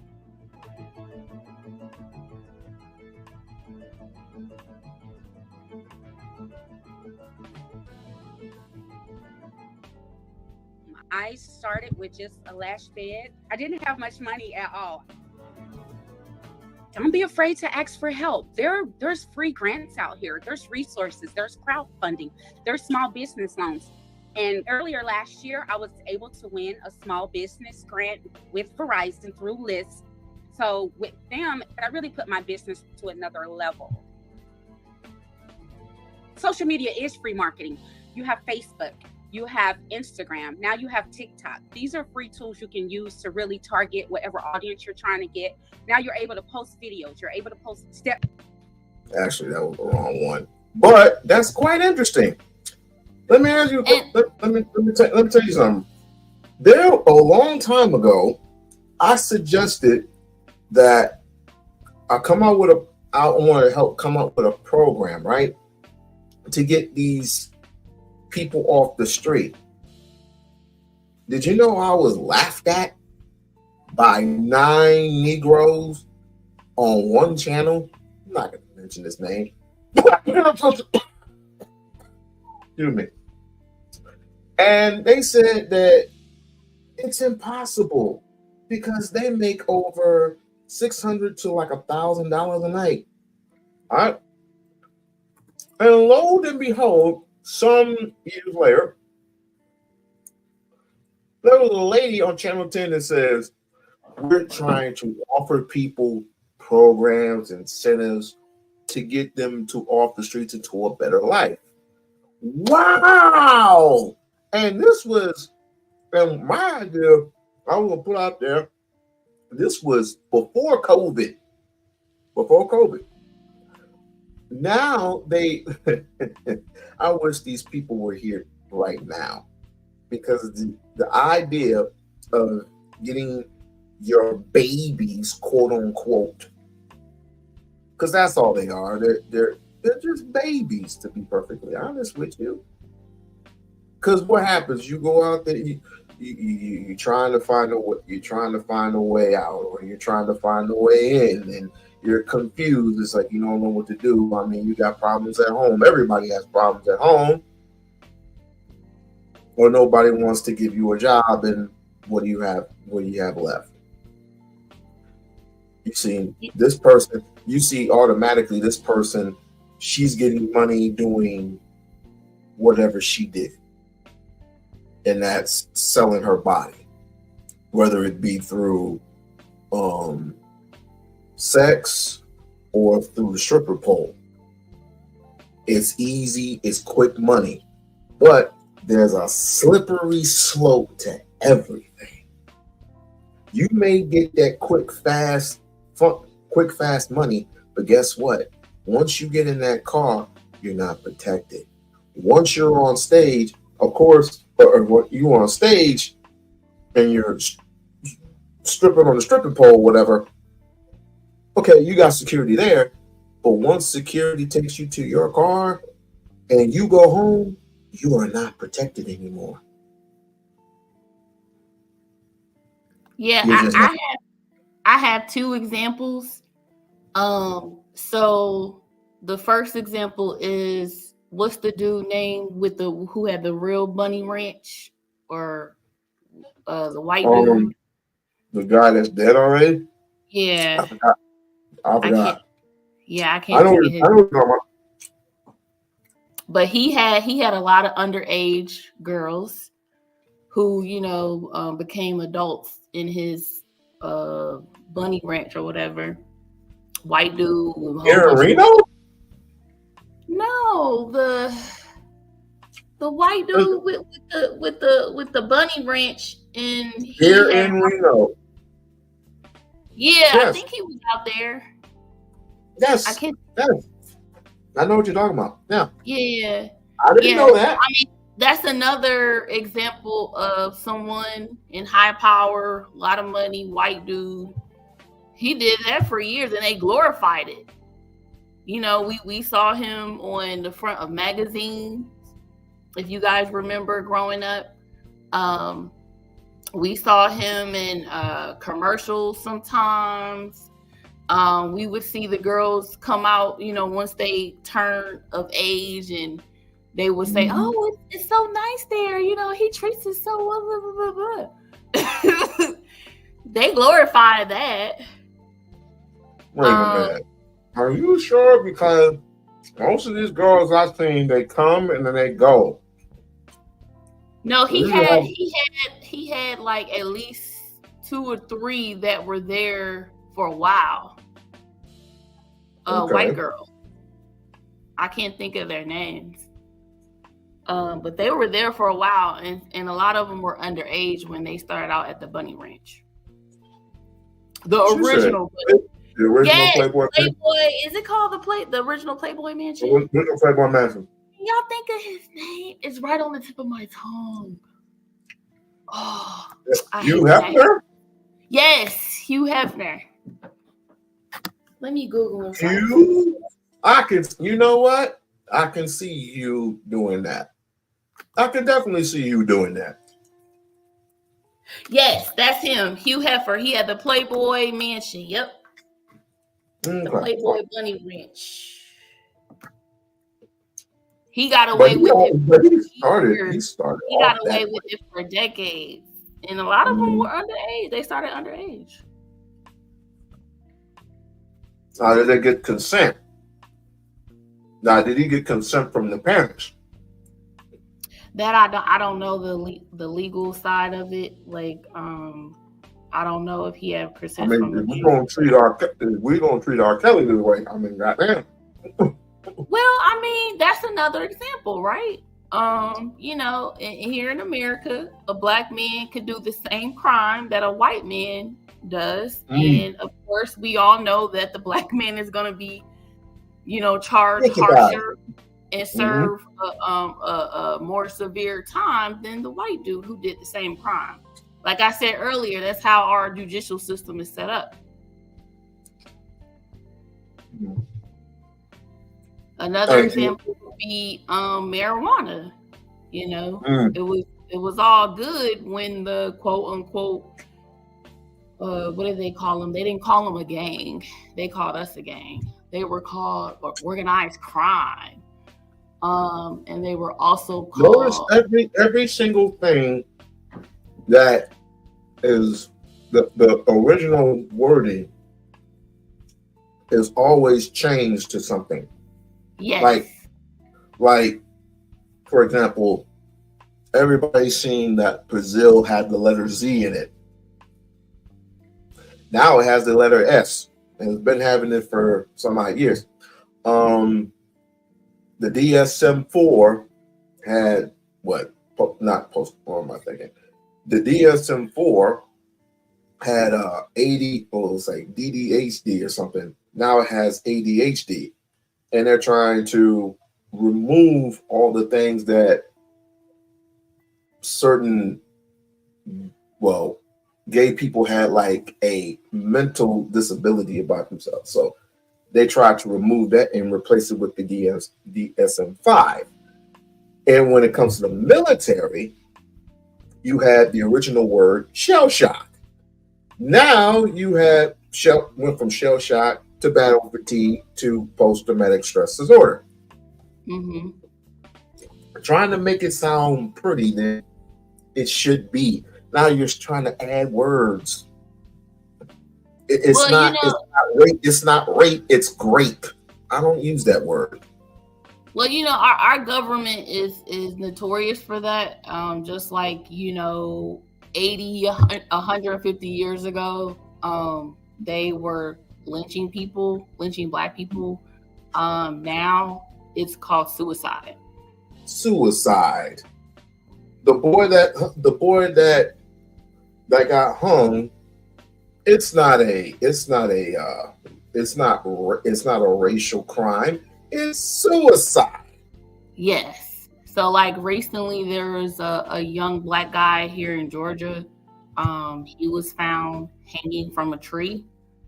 Of course they didn't put it on the national news, but Of course not. and it's suicide. Coincidentally, his girlfriend is white, so that might have been the reason behind of them lynching him. But there were 2 black guys in Mississippi last year that were found lynched. They ruled those as a suicide. There was a black young lady in Florida last year that was found lynched. They ruled that as a suicide. There were a couple lynchings during our COVID time. We were all locked up in our homes. Those were also ruled as suicide. So they know how to, revamp or recreate these terms to classify them as they want to, so they won't be legally in trouble per se. It should be one of these times where I just want to knock a person out, right? Mainly a white dude, and I take a deuce on him. I'm gonna call it, instead of just a stinky crime, we're gonna call it a what's the word I'm looking for? God dang it!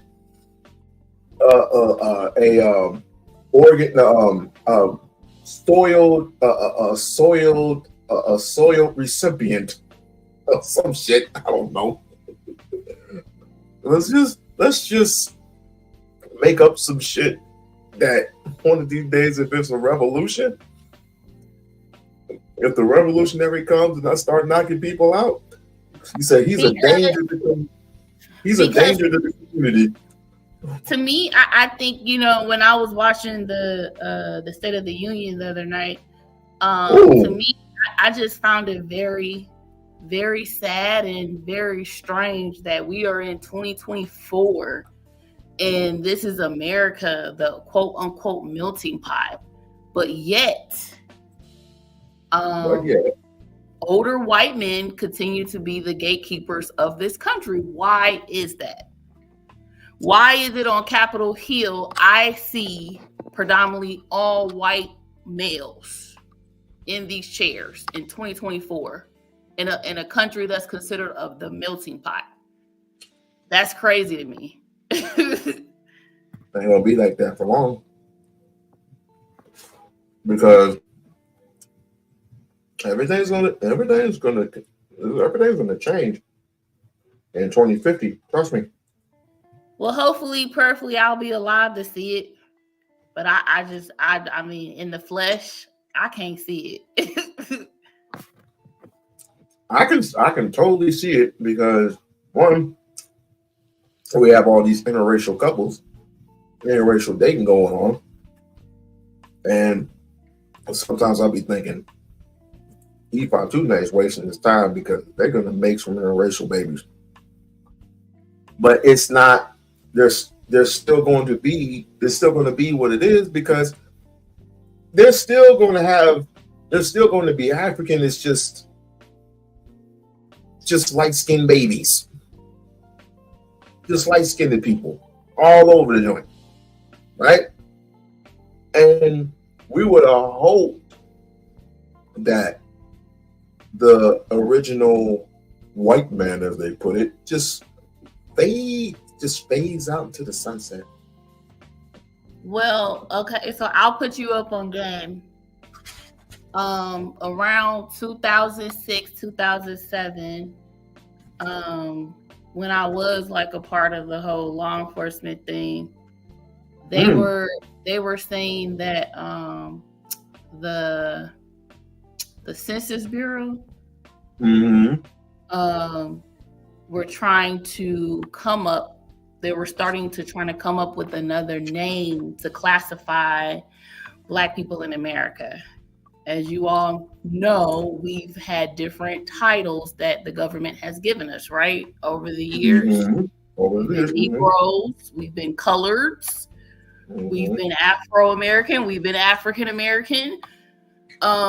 So the government back then, this was around 2006, 2007. So now we're in 2024. But back then, they were starting to have the conversation of we need to start looking for a new name to classify these people because they are one of the most biracial group here in America, which is us, Black people. Mm-hmm. And this was a conversation that started in 2006, 2007. So I don't know when this is going to come down the pipe, but they were starting the conversation back then of coming up with a new name for us. Because And I'm we're the most multicultural group here in America. And that's because of who? The Black woman. The Black woman is able to produce any color in any creed. Well, yeah, Black women do have the Eve gene. That's correct, but that has nothing to do with them saying that we're the most multicultural group here in America. They're referring to us having the most mixed race people in our group here in America. Well, put it this way. Is it because they keep continuously dating outside their race? Or well, I can't think of anything else. But they're outside their race. Excuse me. If anybody has a Raising Cane near the state, please go to that bitch. This is some good ass bread. What? Emma, you've been kind of quiet. We need to take. I'm listening to what y'all are saying.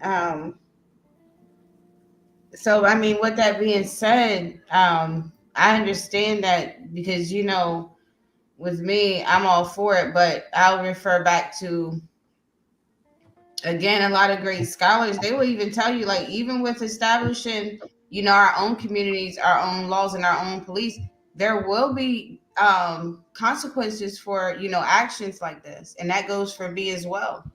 We can't think that just because, okay,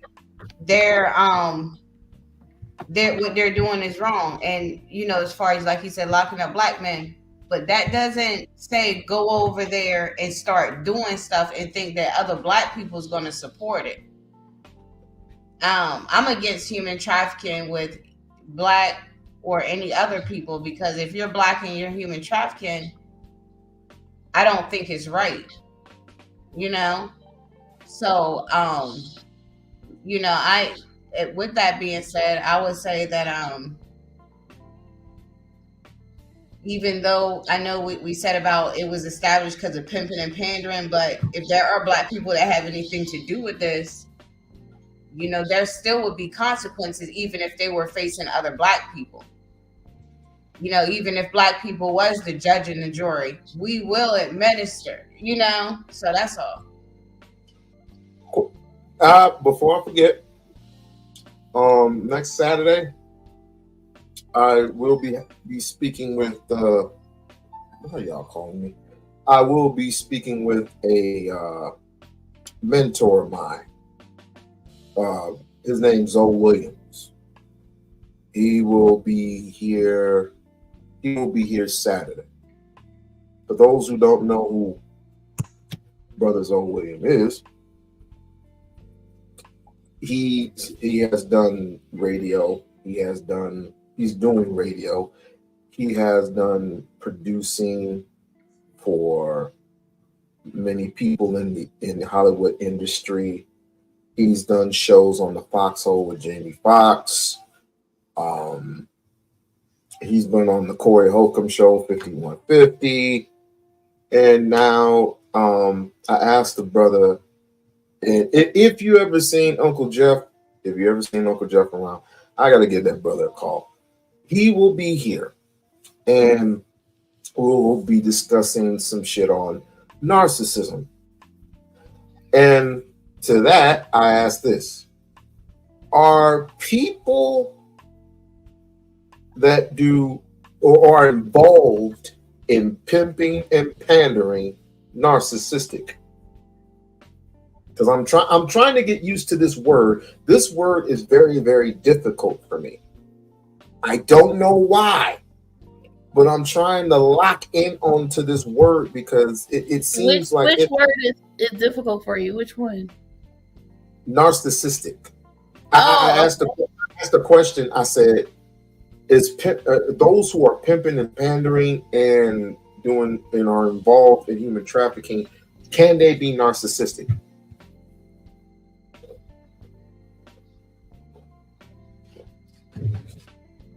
I heard you, and you fade now. What's going on? Are you thinking about it?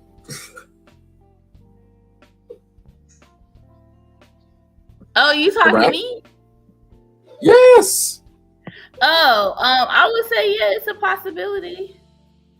You know, because one, it's a predominantly male sector. Mm-hmm. And we see a lot of that. We see a lot of males being diagnosed with having being narcissists. So yeah, I could see that. Just give me, since you're the expert and everything, just give I'm me not an what expert. Liar. Just give me give me I'll take me piggyback into with that you, world. I have something. I'll go after you. No, go ahead. Well, what was it that you said we unlocked?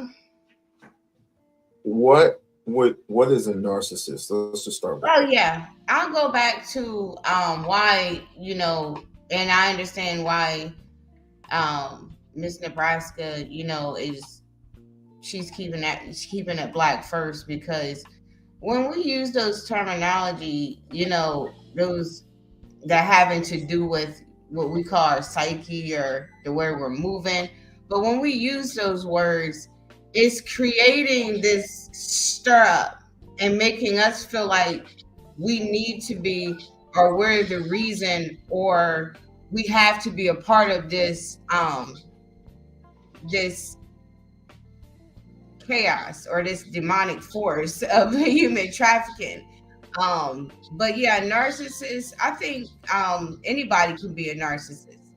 But it's just another reason why you hear these words floating around the Black community. Another reason to make Black people feel bad about themselves. But I'm glad somebody gave them a word to put on it. You know what I mean? I am glad about that, because I would look up. I was like, you know what? Finally, I was like, I have an idea, but I'm going to look up what narcissist means. Because what was that thing where the dude made up that word nigritude? But that whole psychology thing. Nigritude. Yeah, and it's like we're using these words and we go to these people and we bring it back to like, look what I learned, over here. And so now you're going around, you're actually bringing, remember I told you how the weeds was causing chaos in people's homes? These agents, we're bringing these words back to our community. You're a narcissist. They're a narcissist. Because I did the same thing the other night on my channel with the word gaslighting. You hear it so much. So I said, you know what? I'm about to look up gaslight. I know where they're getting it from. But like I said, regardless of all that, even if we had our own words for a liar or a narcissist, then the bottom line is if you do it in the Black community, it's going to be addressed. You can't, and that's a part of what we have to uphold and stand on, even in the social society or structure we're in.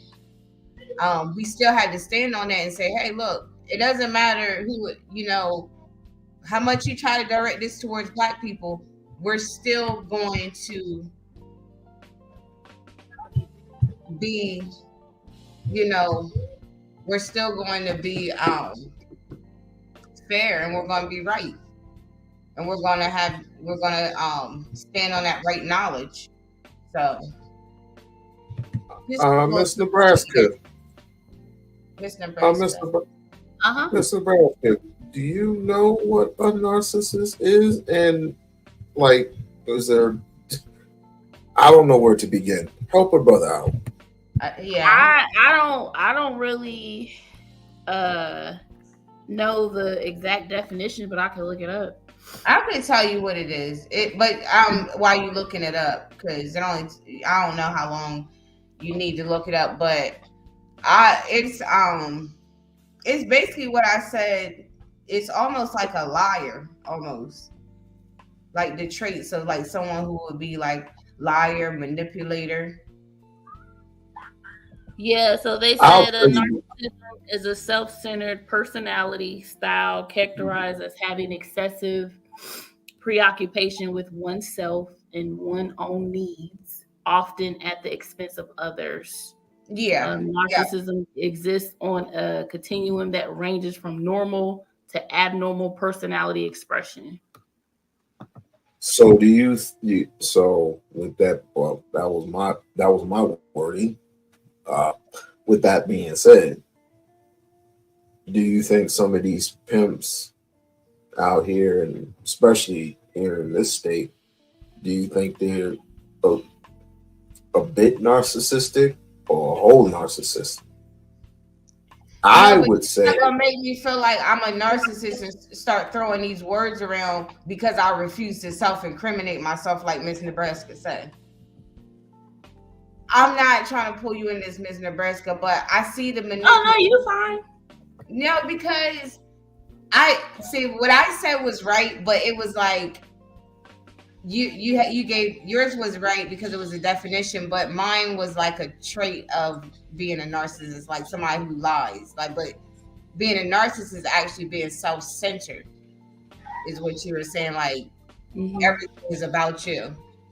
Now, with the whole Risa Tisa story, she actually came in contact with a pathological. What is it? A pathological liar. Pathological liar. Mm-hmm. Yeah. So you have a compulsive liar, and then you have a pathological liar. And she came in contact with the pathological liar. Now those type of guys are not really as common. But she happened to run across one. But yeah, they could be dangerous as well. But you're saying an actual narcissist is someone who might end up lying in order to Now that I don't know. I just read the definition of what it is, but I don't really know. I don't know why I took it that way then, because I always thought that like a narcissist was somebody who like lies and stuff like that. So I'm glad that you reread that again. I'll tell you what a narcissistic is, because I was just testing y'all. Basically, it's in a form of if you're in denial, or it's all about me. It's all about, what can you do for me? People who normally think highly of themselves, or if they play victim, even though they victimized another person. Because they're saying it's a personality disorder. That's what they're saying. I guess it's in the DSM. So. And because it happened to a friend of mine. He was in control because, of course, he was a member of some type of congregation, and he was very controlling. So everything that he said was stand in order, and there were multiple occasions where he was mentally abusive. And it starts from there. You don't necessarily have to be physically abusive to someone to be a narcissist. You can be very mentally and damaging. I mean, the physical. this physical part can come sooner. It can come early, but when it came to this particular person, he would basically blame everything that this person has started onto the wife or the girlfriend, and it was bad because she has kids. She's trying to turn the kids against you. She's trying to turn the congregation against you. She's trying to turn everybody against you, right? So, hey, hi, Latoya. Thank you for coming. Thank you for coming. Oh my gosh. But he tries to turn everybody against you, and it becomes mentally damaging. Okay, Right? so y'all hear me out with my theory on why I think this personality disorder is more common among males and females. So my theory is males and females are raised differently, we're taught differently, right? How to manage our emotions, how we're supposed to be.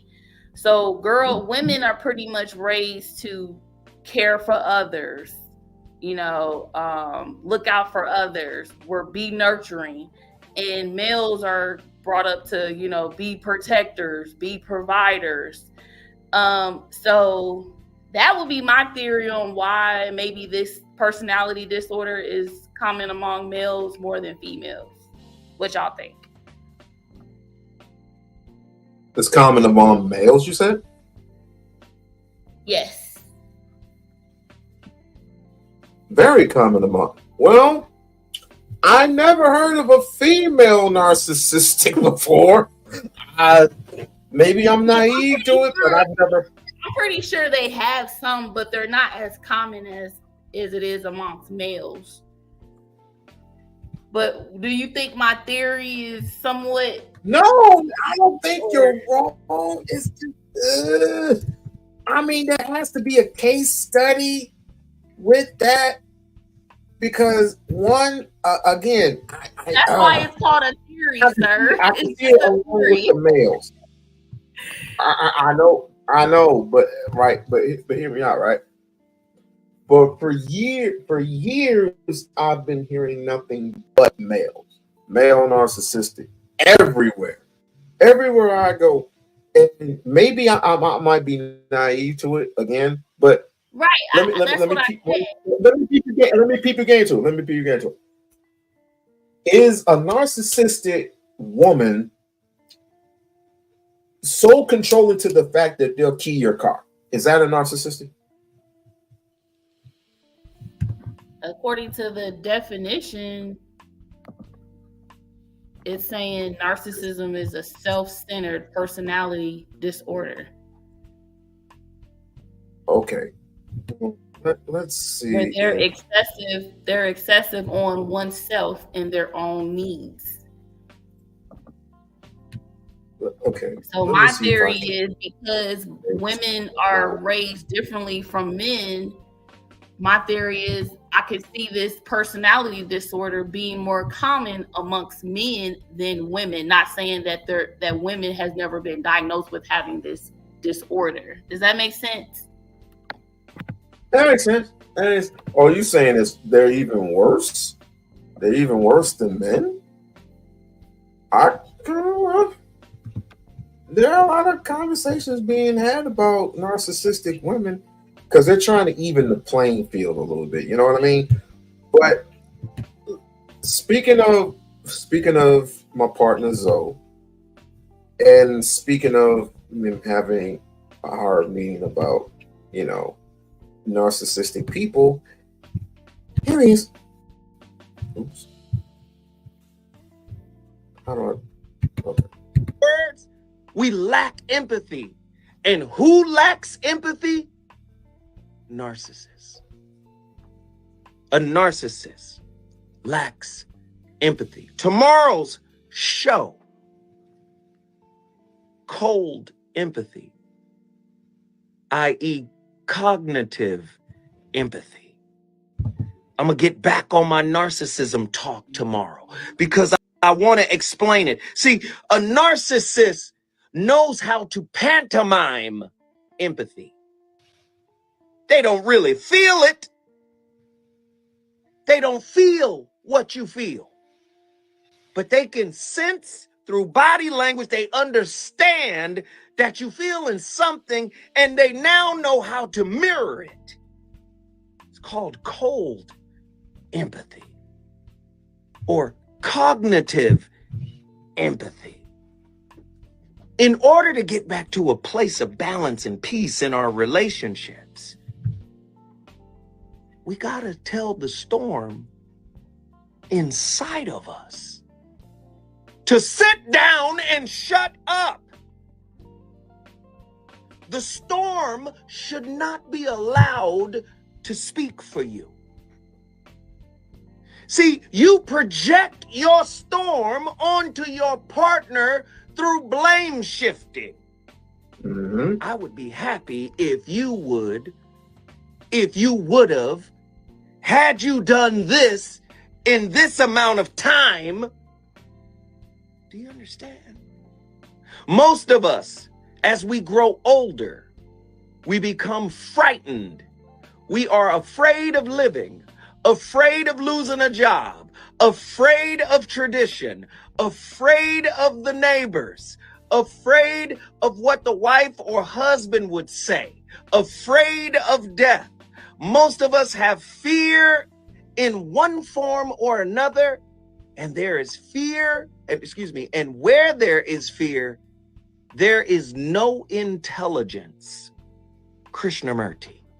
Listen Mankind. closely. In other words,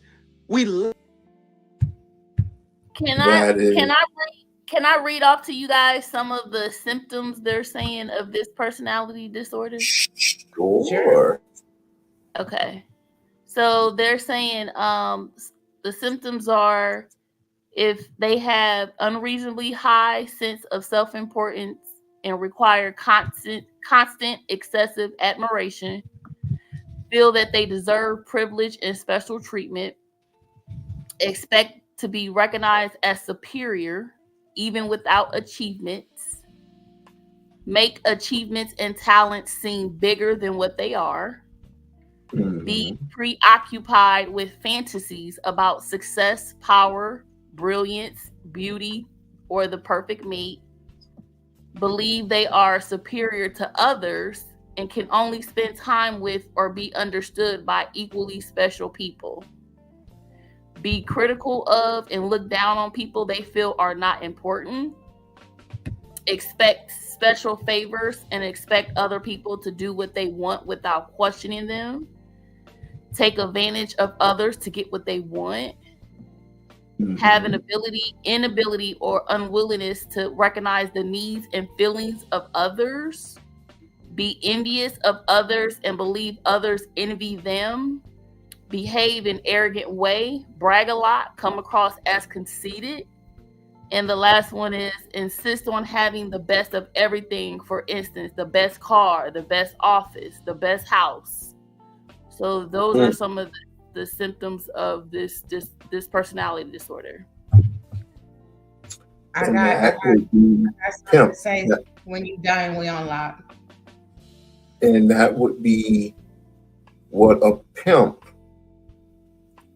would do. And as a matter of fact, that all subscribes to a pimp. Correct me if I'm wrong. You gotta think because this deep, is how they get you. You gotta think. You gotta look at where she's reading from. Although the work is impressive, you understand what I'm saying? Us as Black people, we have to think deeper because this language that we're using,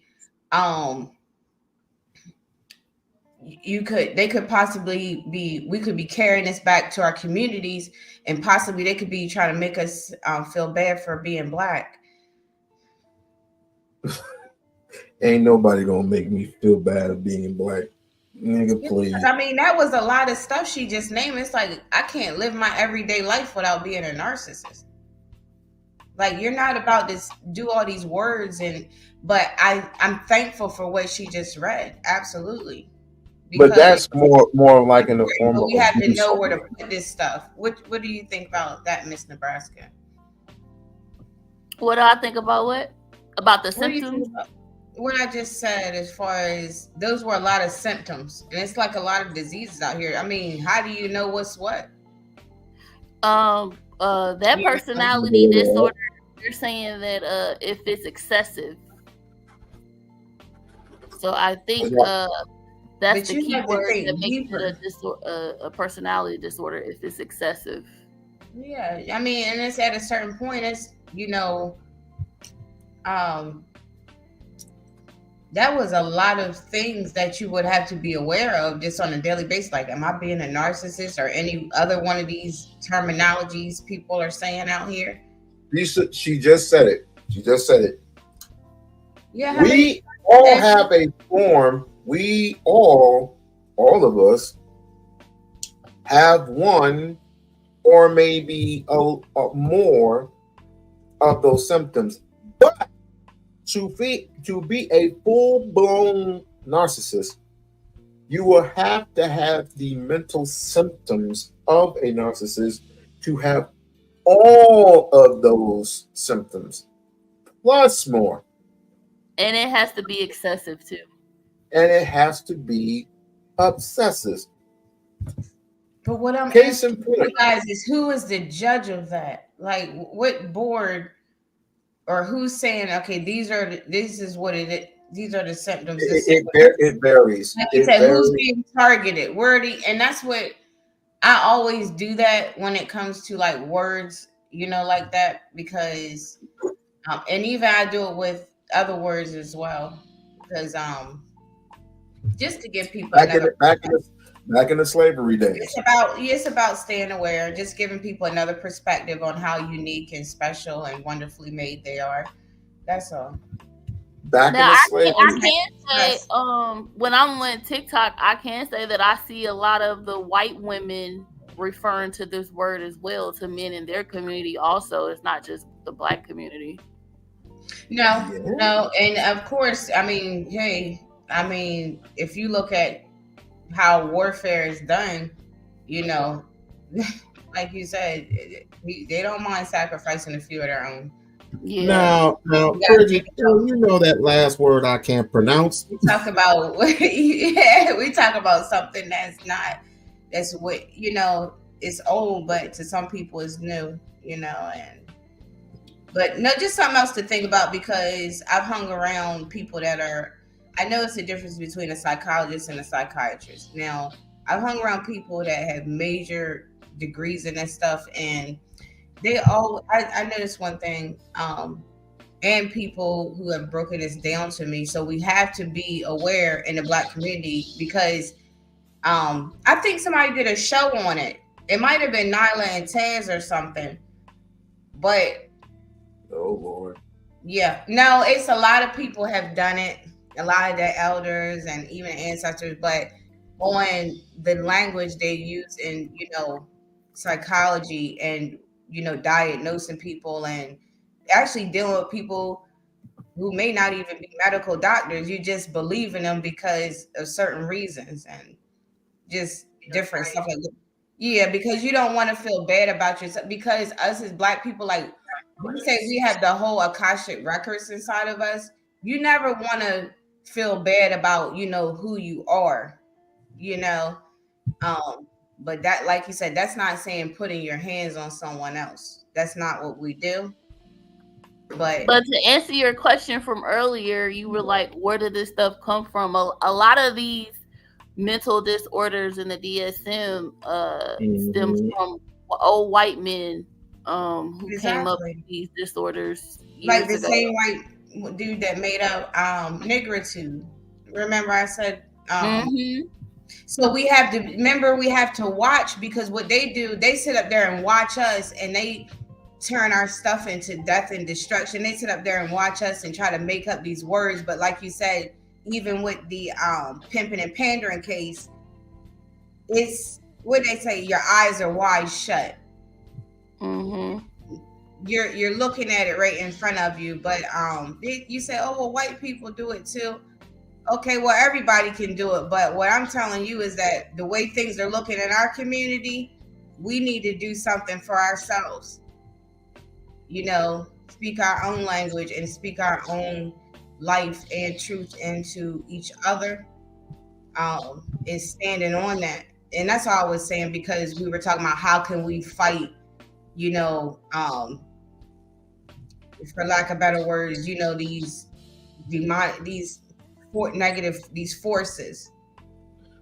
Until I see handcuffs being slapped on thousands and thousands of these, what I would call servers, then you're going to have a massive, major issue, along with a massive, major profit of more money coming in with more of these trafficking, these human trafficking things come about. Because you forget, 1 out of 3 are disappearing every single day. 1 out of 3.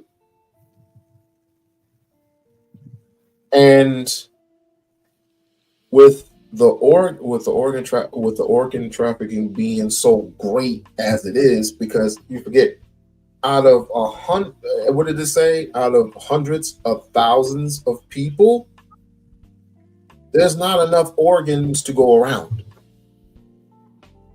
So you end up going from state to state and countryside looking for a buyer. And once you get that buyer, people are going to pay it within the millions. Of dollars. This is a profit. And that's what some of these people, that's what they thrive on. Money. Just like the government. Just like what the government does. And you know, it goes into a rabbit hole, to be honest with you, because that's one reason why I left the law field. It's a big rabbit hole, and it's a big monster machine. You know. So let me get this straight real quick before I lose it. So you're saying if it's not worth cutting the root of the problem out, then you're gonna get nothing but we're just basically just cutting the grass at one point. Because It's you cut I think also, with her probably being a professional, but it's something that definitely wouldn't be discussed here. You know, what exactly to a T would have to be done. What do you mean stop fighting each other? Go ahead. Speaking of fighting, you know what I mean? You know, when you talk about cutting out the root of a problem, we know what it takes, because I'm sure we've been in, you know, different rooms, different lectures, been around other revolutionaries and stuff. We know what it takes, but may not be something we could actually, you know, go into, you know, right here. I would say this: America is a stage, and we're just in the audience watching the play. Are you trying to say this is chess and not checkers?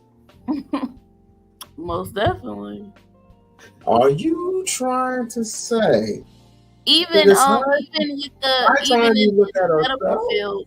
I mean, we're bamboozled in the medical field, right? Let's go back to the mental health topic. You know, a lot of the disorders in the DSM, like I said, came from a lot of white older men. The biggest one being Sigmund Freud. We all heard his name before, right? He's the most popular guy in the psychology field, right? And you know, he was a pervert. He was a pedophile. So like many other people. Yeah, I know. He was a creepo, right? But so was you know, in the psychology field, they praise him. He's the father of psychology, you know, per se.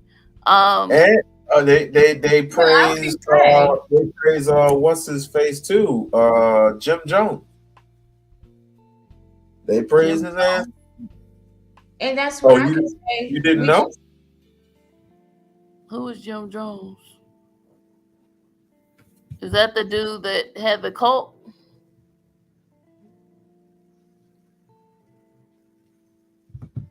You don't know who Jim Jones is? Is that the dude that? You know, yes. Oh no, yes.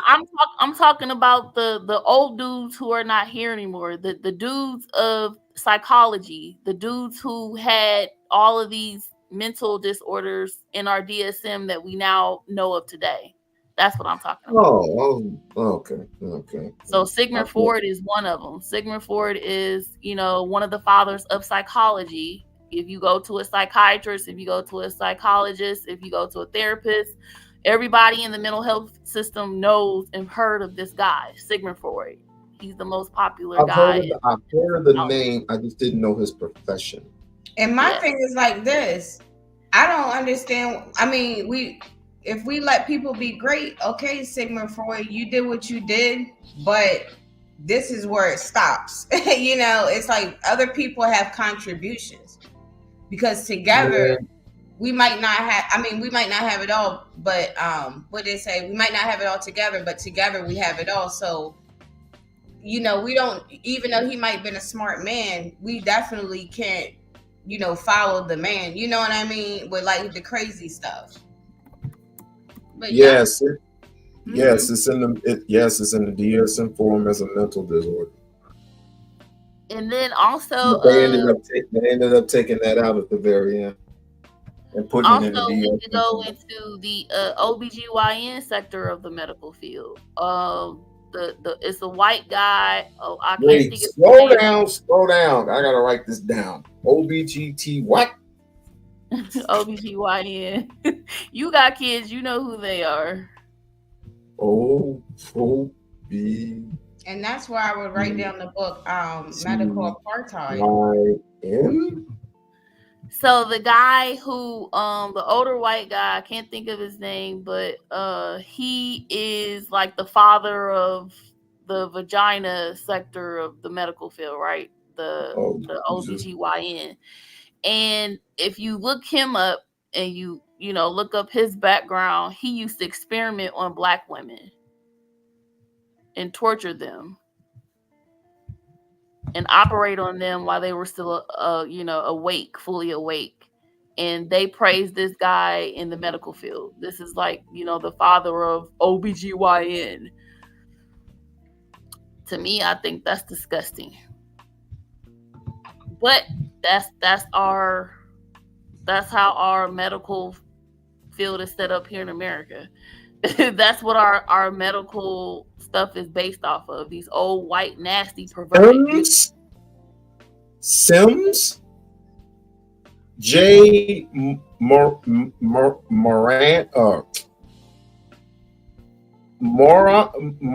Moron Sims.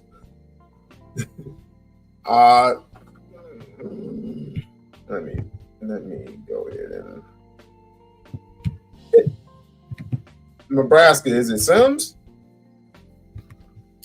Let me see. I can't. This guy.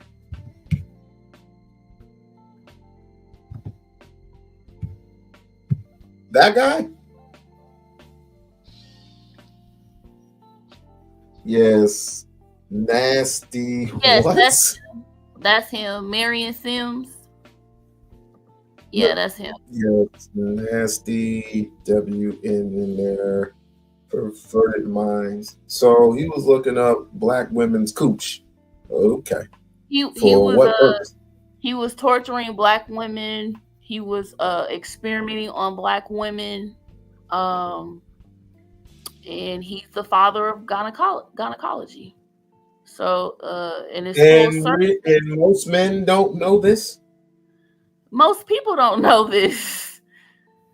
It's not just men. Most people don't know this. And not only that, he would make the other Black women, where the other doctors couldn't stand it to sit there and watch it. They couldn't be in the room. while he was doing that, he would make the other black women hold that woman down.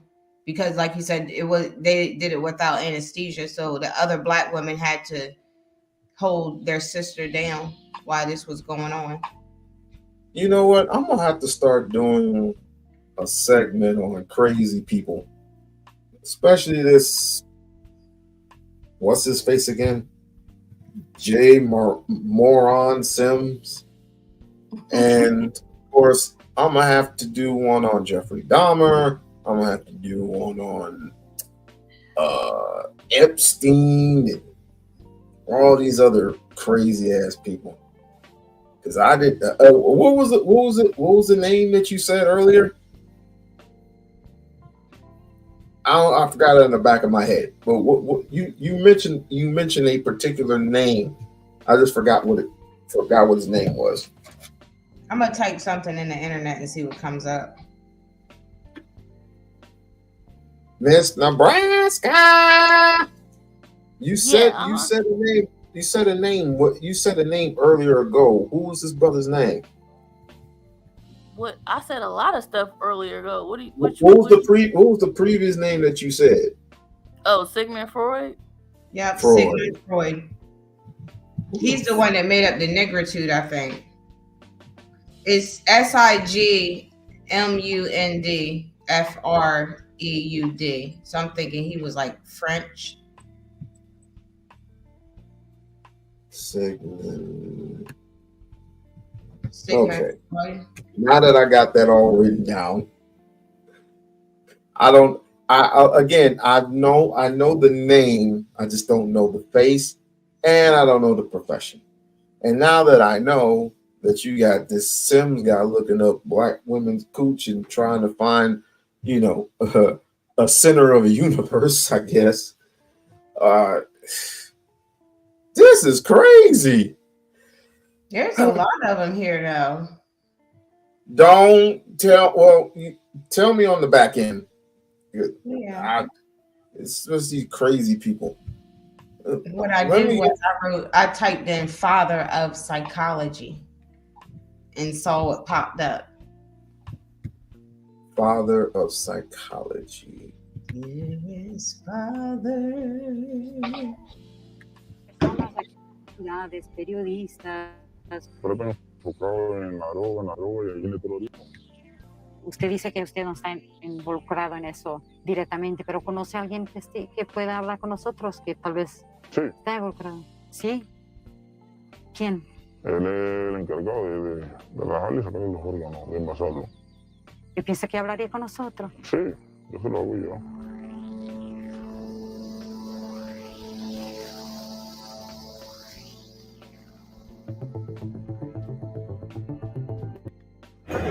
So this is the point, the beach, where we hear a lot of the migrants congregate before they make their way across the sea. This small town has been transformed from a minor tourist destination to a choke point for migrants who get stuck here for weeks at a time, waiting for a seat on a boat to continue their journey north to America. And you see there's the Red Cross is here. ¿Y cuánto piensas que pasan por aquí cada día? Por día, por ahí unos 1,000. 1,000 por día. Migration and refugee crises have been breeding grounds for organ traffickers in other parts of the world. It's an economy of desperation. Just as Garrett's desperation in America could someday lead him to buy an organ on the black market. Here in Colombia, it's easy to see how desperation could also fuel someone's desire to sell one. Una de las razones que hiciste tú que quieres ir por tus niños. Sí, para Estados Unidos. Una mejor tener calidad una de buena vida para ellos. Claro, y para nosotros mismos. ¿Por qué saliste del Haití? Porque la vida es muy difícil. Es que yo tuviste un tiempo que yo la pasaste muy mala sobre de mi hijo, de mi mamá, mi papá. Ellos murieron en el terremoto.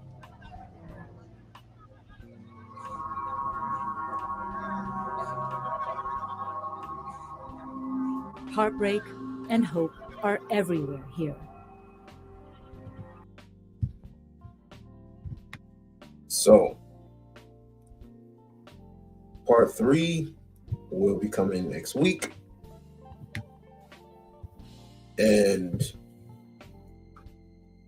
again, it's not just about selling your body, it's selling your soul.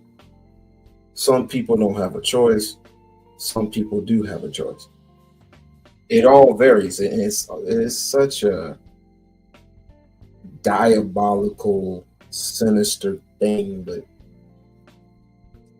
and for those who do need it, again, I often ask, it's like my I'm like, oh, I was like, I know you need a transplant and everything. I mean, unless we are willing to give ours away, which number one, you have to be a match, otherwise it's not going to work. Some people are even scared to even give their, stuff away. But when it comes to my children, market for a reason. Huh? I said they call it a black market for a reason as well. Of course. Melanin. The key word is melanin. This is stupid, but I'm gonna say it anyway. Do you know the reason why in LA they start carving down trees and they melt them? What is in those trees that obviously is so important to carve down, even though we do need the oxygen? They melt it down to a tar.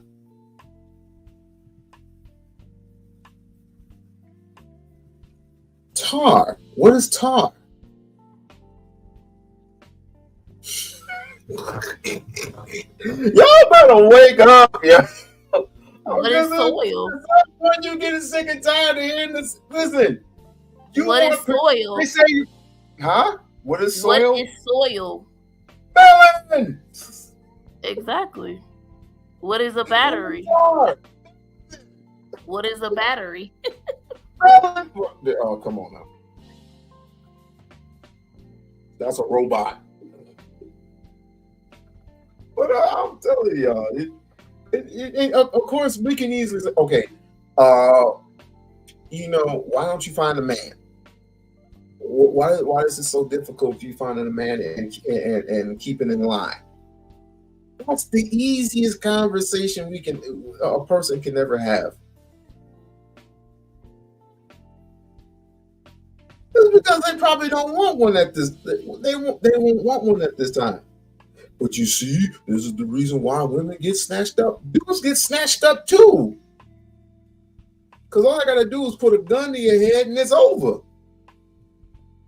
Now I have a solution that could help with stuff like that. Not sure if it's all going to work, but now they have those Ring cameras, so you can connect it directly to your phone, and then you have, if you do an apartment, you could get apartment with concierge, so that each time you enter and go out, everything is being watched, and just having your timing where if you're in hotels, checking in, checking out, seeing the reviews, seeing if you can't go. So it doesn't matter the camera phone, to be perfectly honest with you, because everybody has a camera phone. No, I mean, when you have your Ring camera in your house, or you have your cameras, on your house or whatever, in your house, you can see everything that's going on before you pull up. So you can, in the meantime, while you're waiting for your man, those are some things that we can try, see if it works, just to keep a heads up. Any last words, Mr. Nebraska, while we head out? I would say for parents in this day and age to educate and inform your kids, your children, as early as possible. Because the more they are informed, the more empowered they are. and the more aware they are, and the less they will fall for the okie dokie.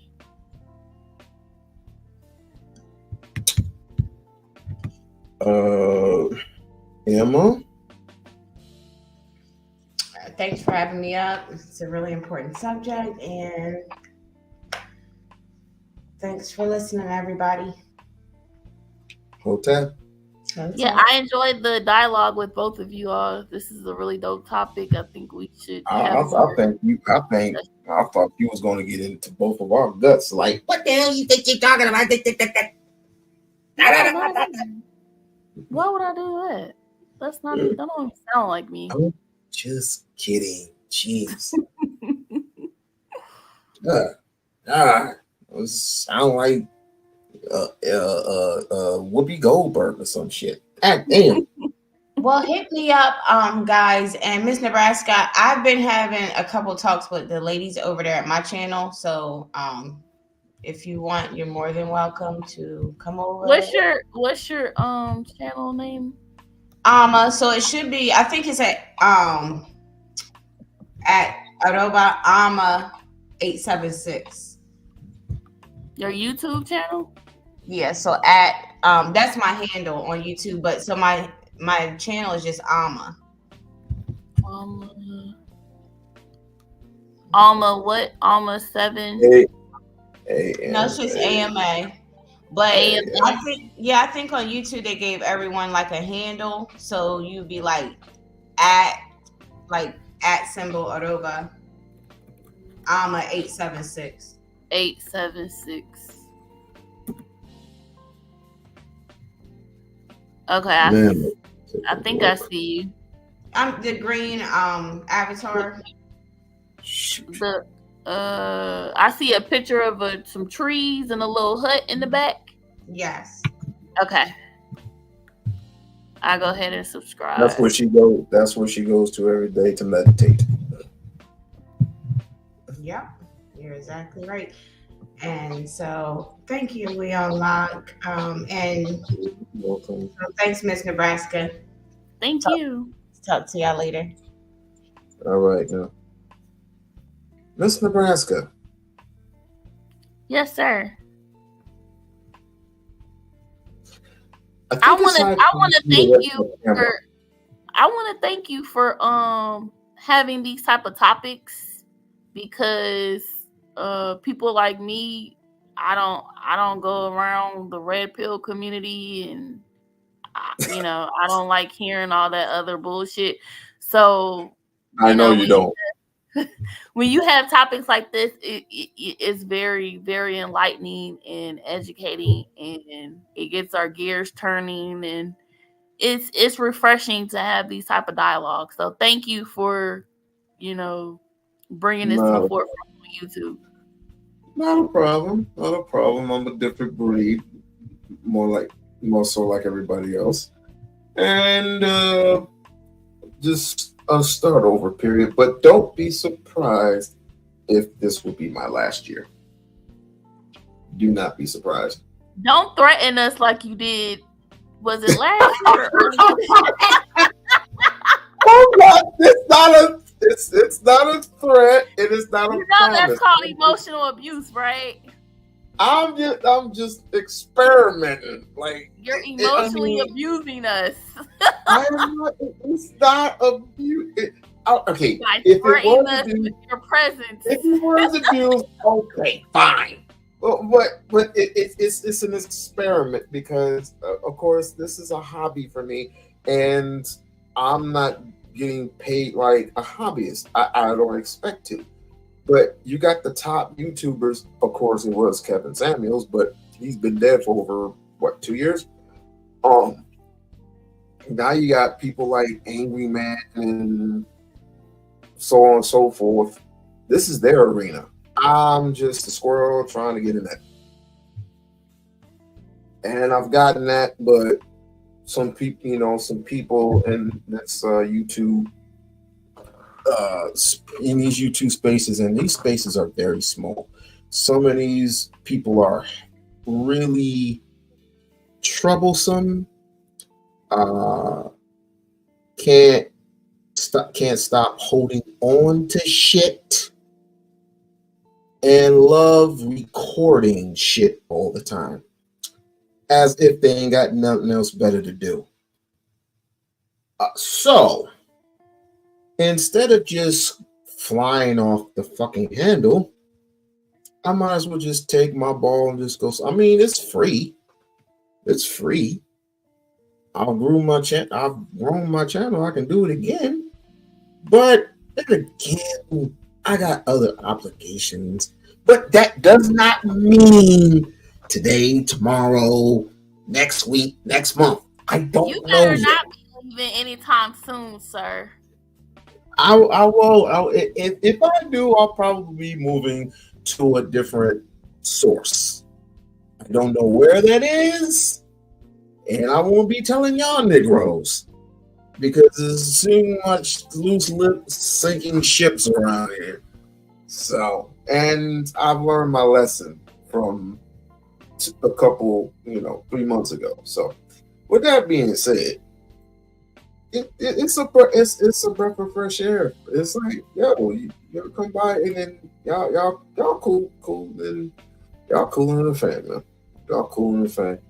But well, I will say again, thank you for supporting me back on Twitch. I appreciate that because some content creators on YouTube want me to be on their platforms, but when it comes to extending the support my way, it's birds chirping. So I appreciate that you a man of your word, and you also come support my channel as well.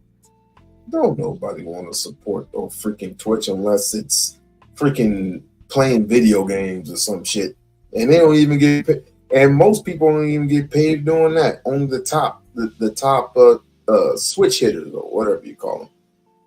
If it's Rumble, maybe, but Rumble is having some issues.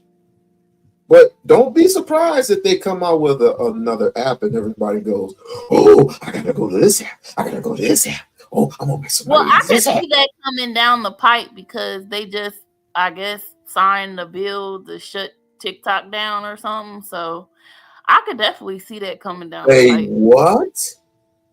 Where have you been, sir? I don't read In the words of Moody Long, where have you been, twin? You know what? Get out! Get out! Go! Get! Scram! Split the scene, you jive turkey! See you tomorrow. So they're trying to get rid of another app. It's starting to look kind of dry. I bet you in the market they even losing. No, they're owned by who? They're owned by who? They're owned by Google, right? Who? Let's see. TikTok, whatever you call it. No, they're owned by some Asian company. Asian. But the American government don't want us to have access to it because they put too much information on there that they don't want us to have access to. Where is it that I can?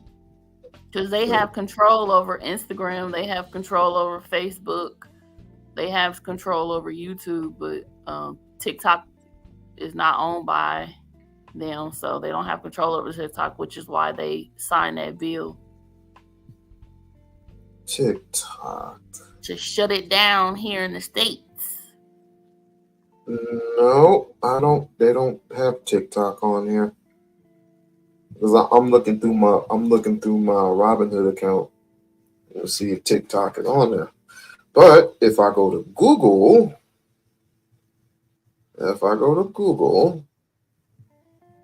nope. They ain't gonna let you profit. They are not gonna let you profit.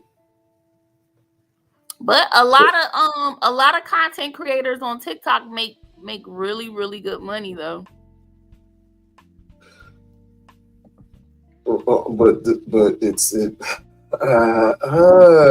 Again, it's toxic. I stop right here. This is my comfort zone right here. And if they make so much money on what's the average that they make?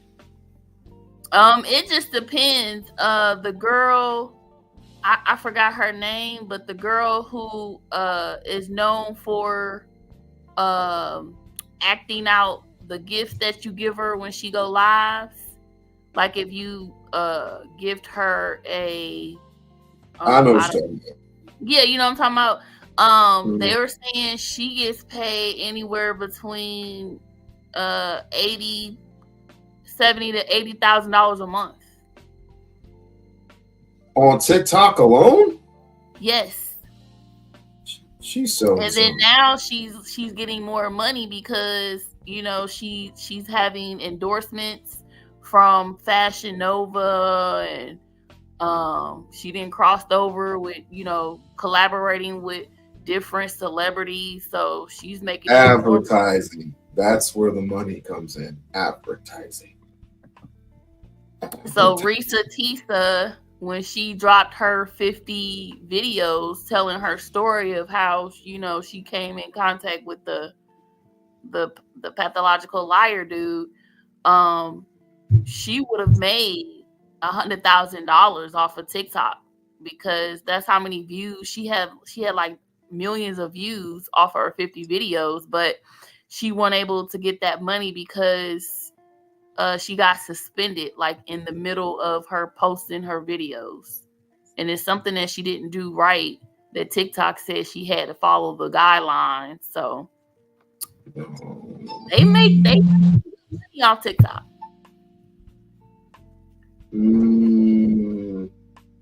I'll look into it. Meanwhile, I gotta make like a banana and split. So I'll be on tomorrow. Catch me tomorrow around 6 o'clock. Okay, cool. Thank you for having me up. No problemo. No problemo. And this is We-On-Loc Nation channel, and we're gonna have an amazing show tomorrow where we start blasting Negroes in the Book of Negroes. Peace.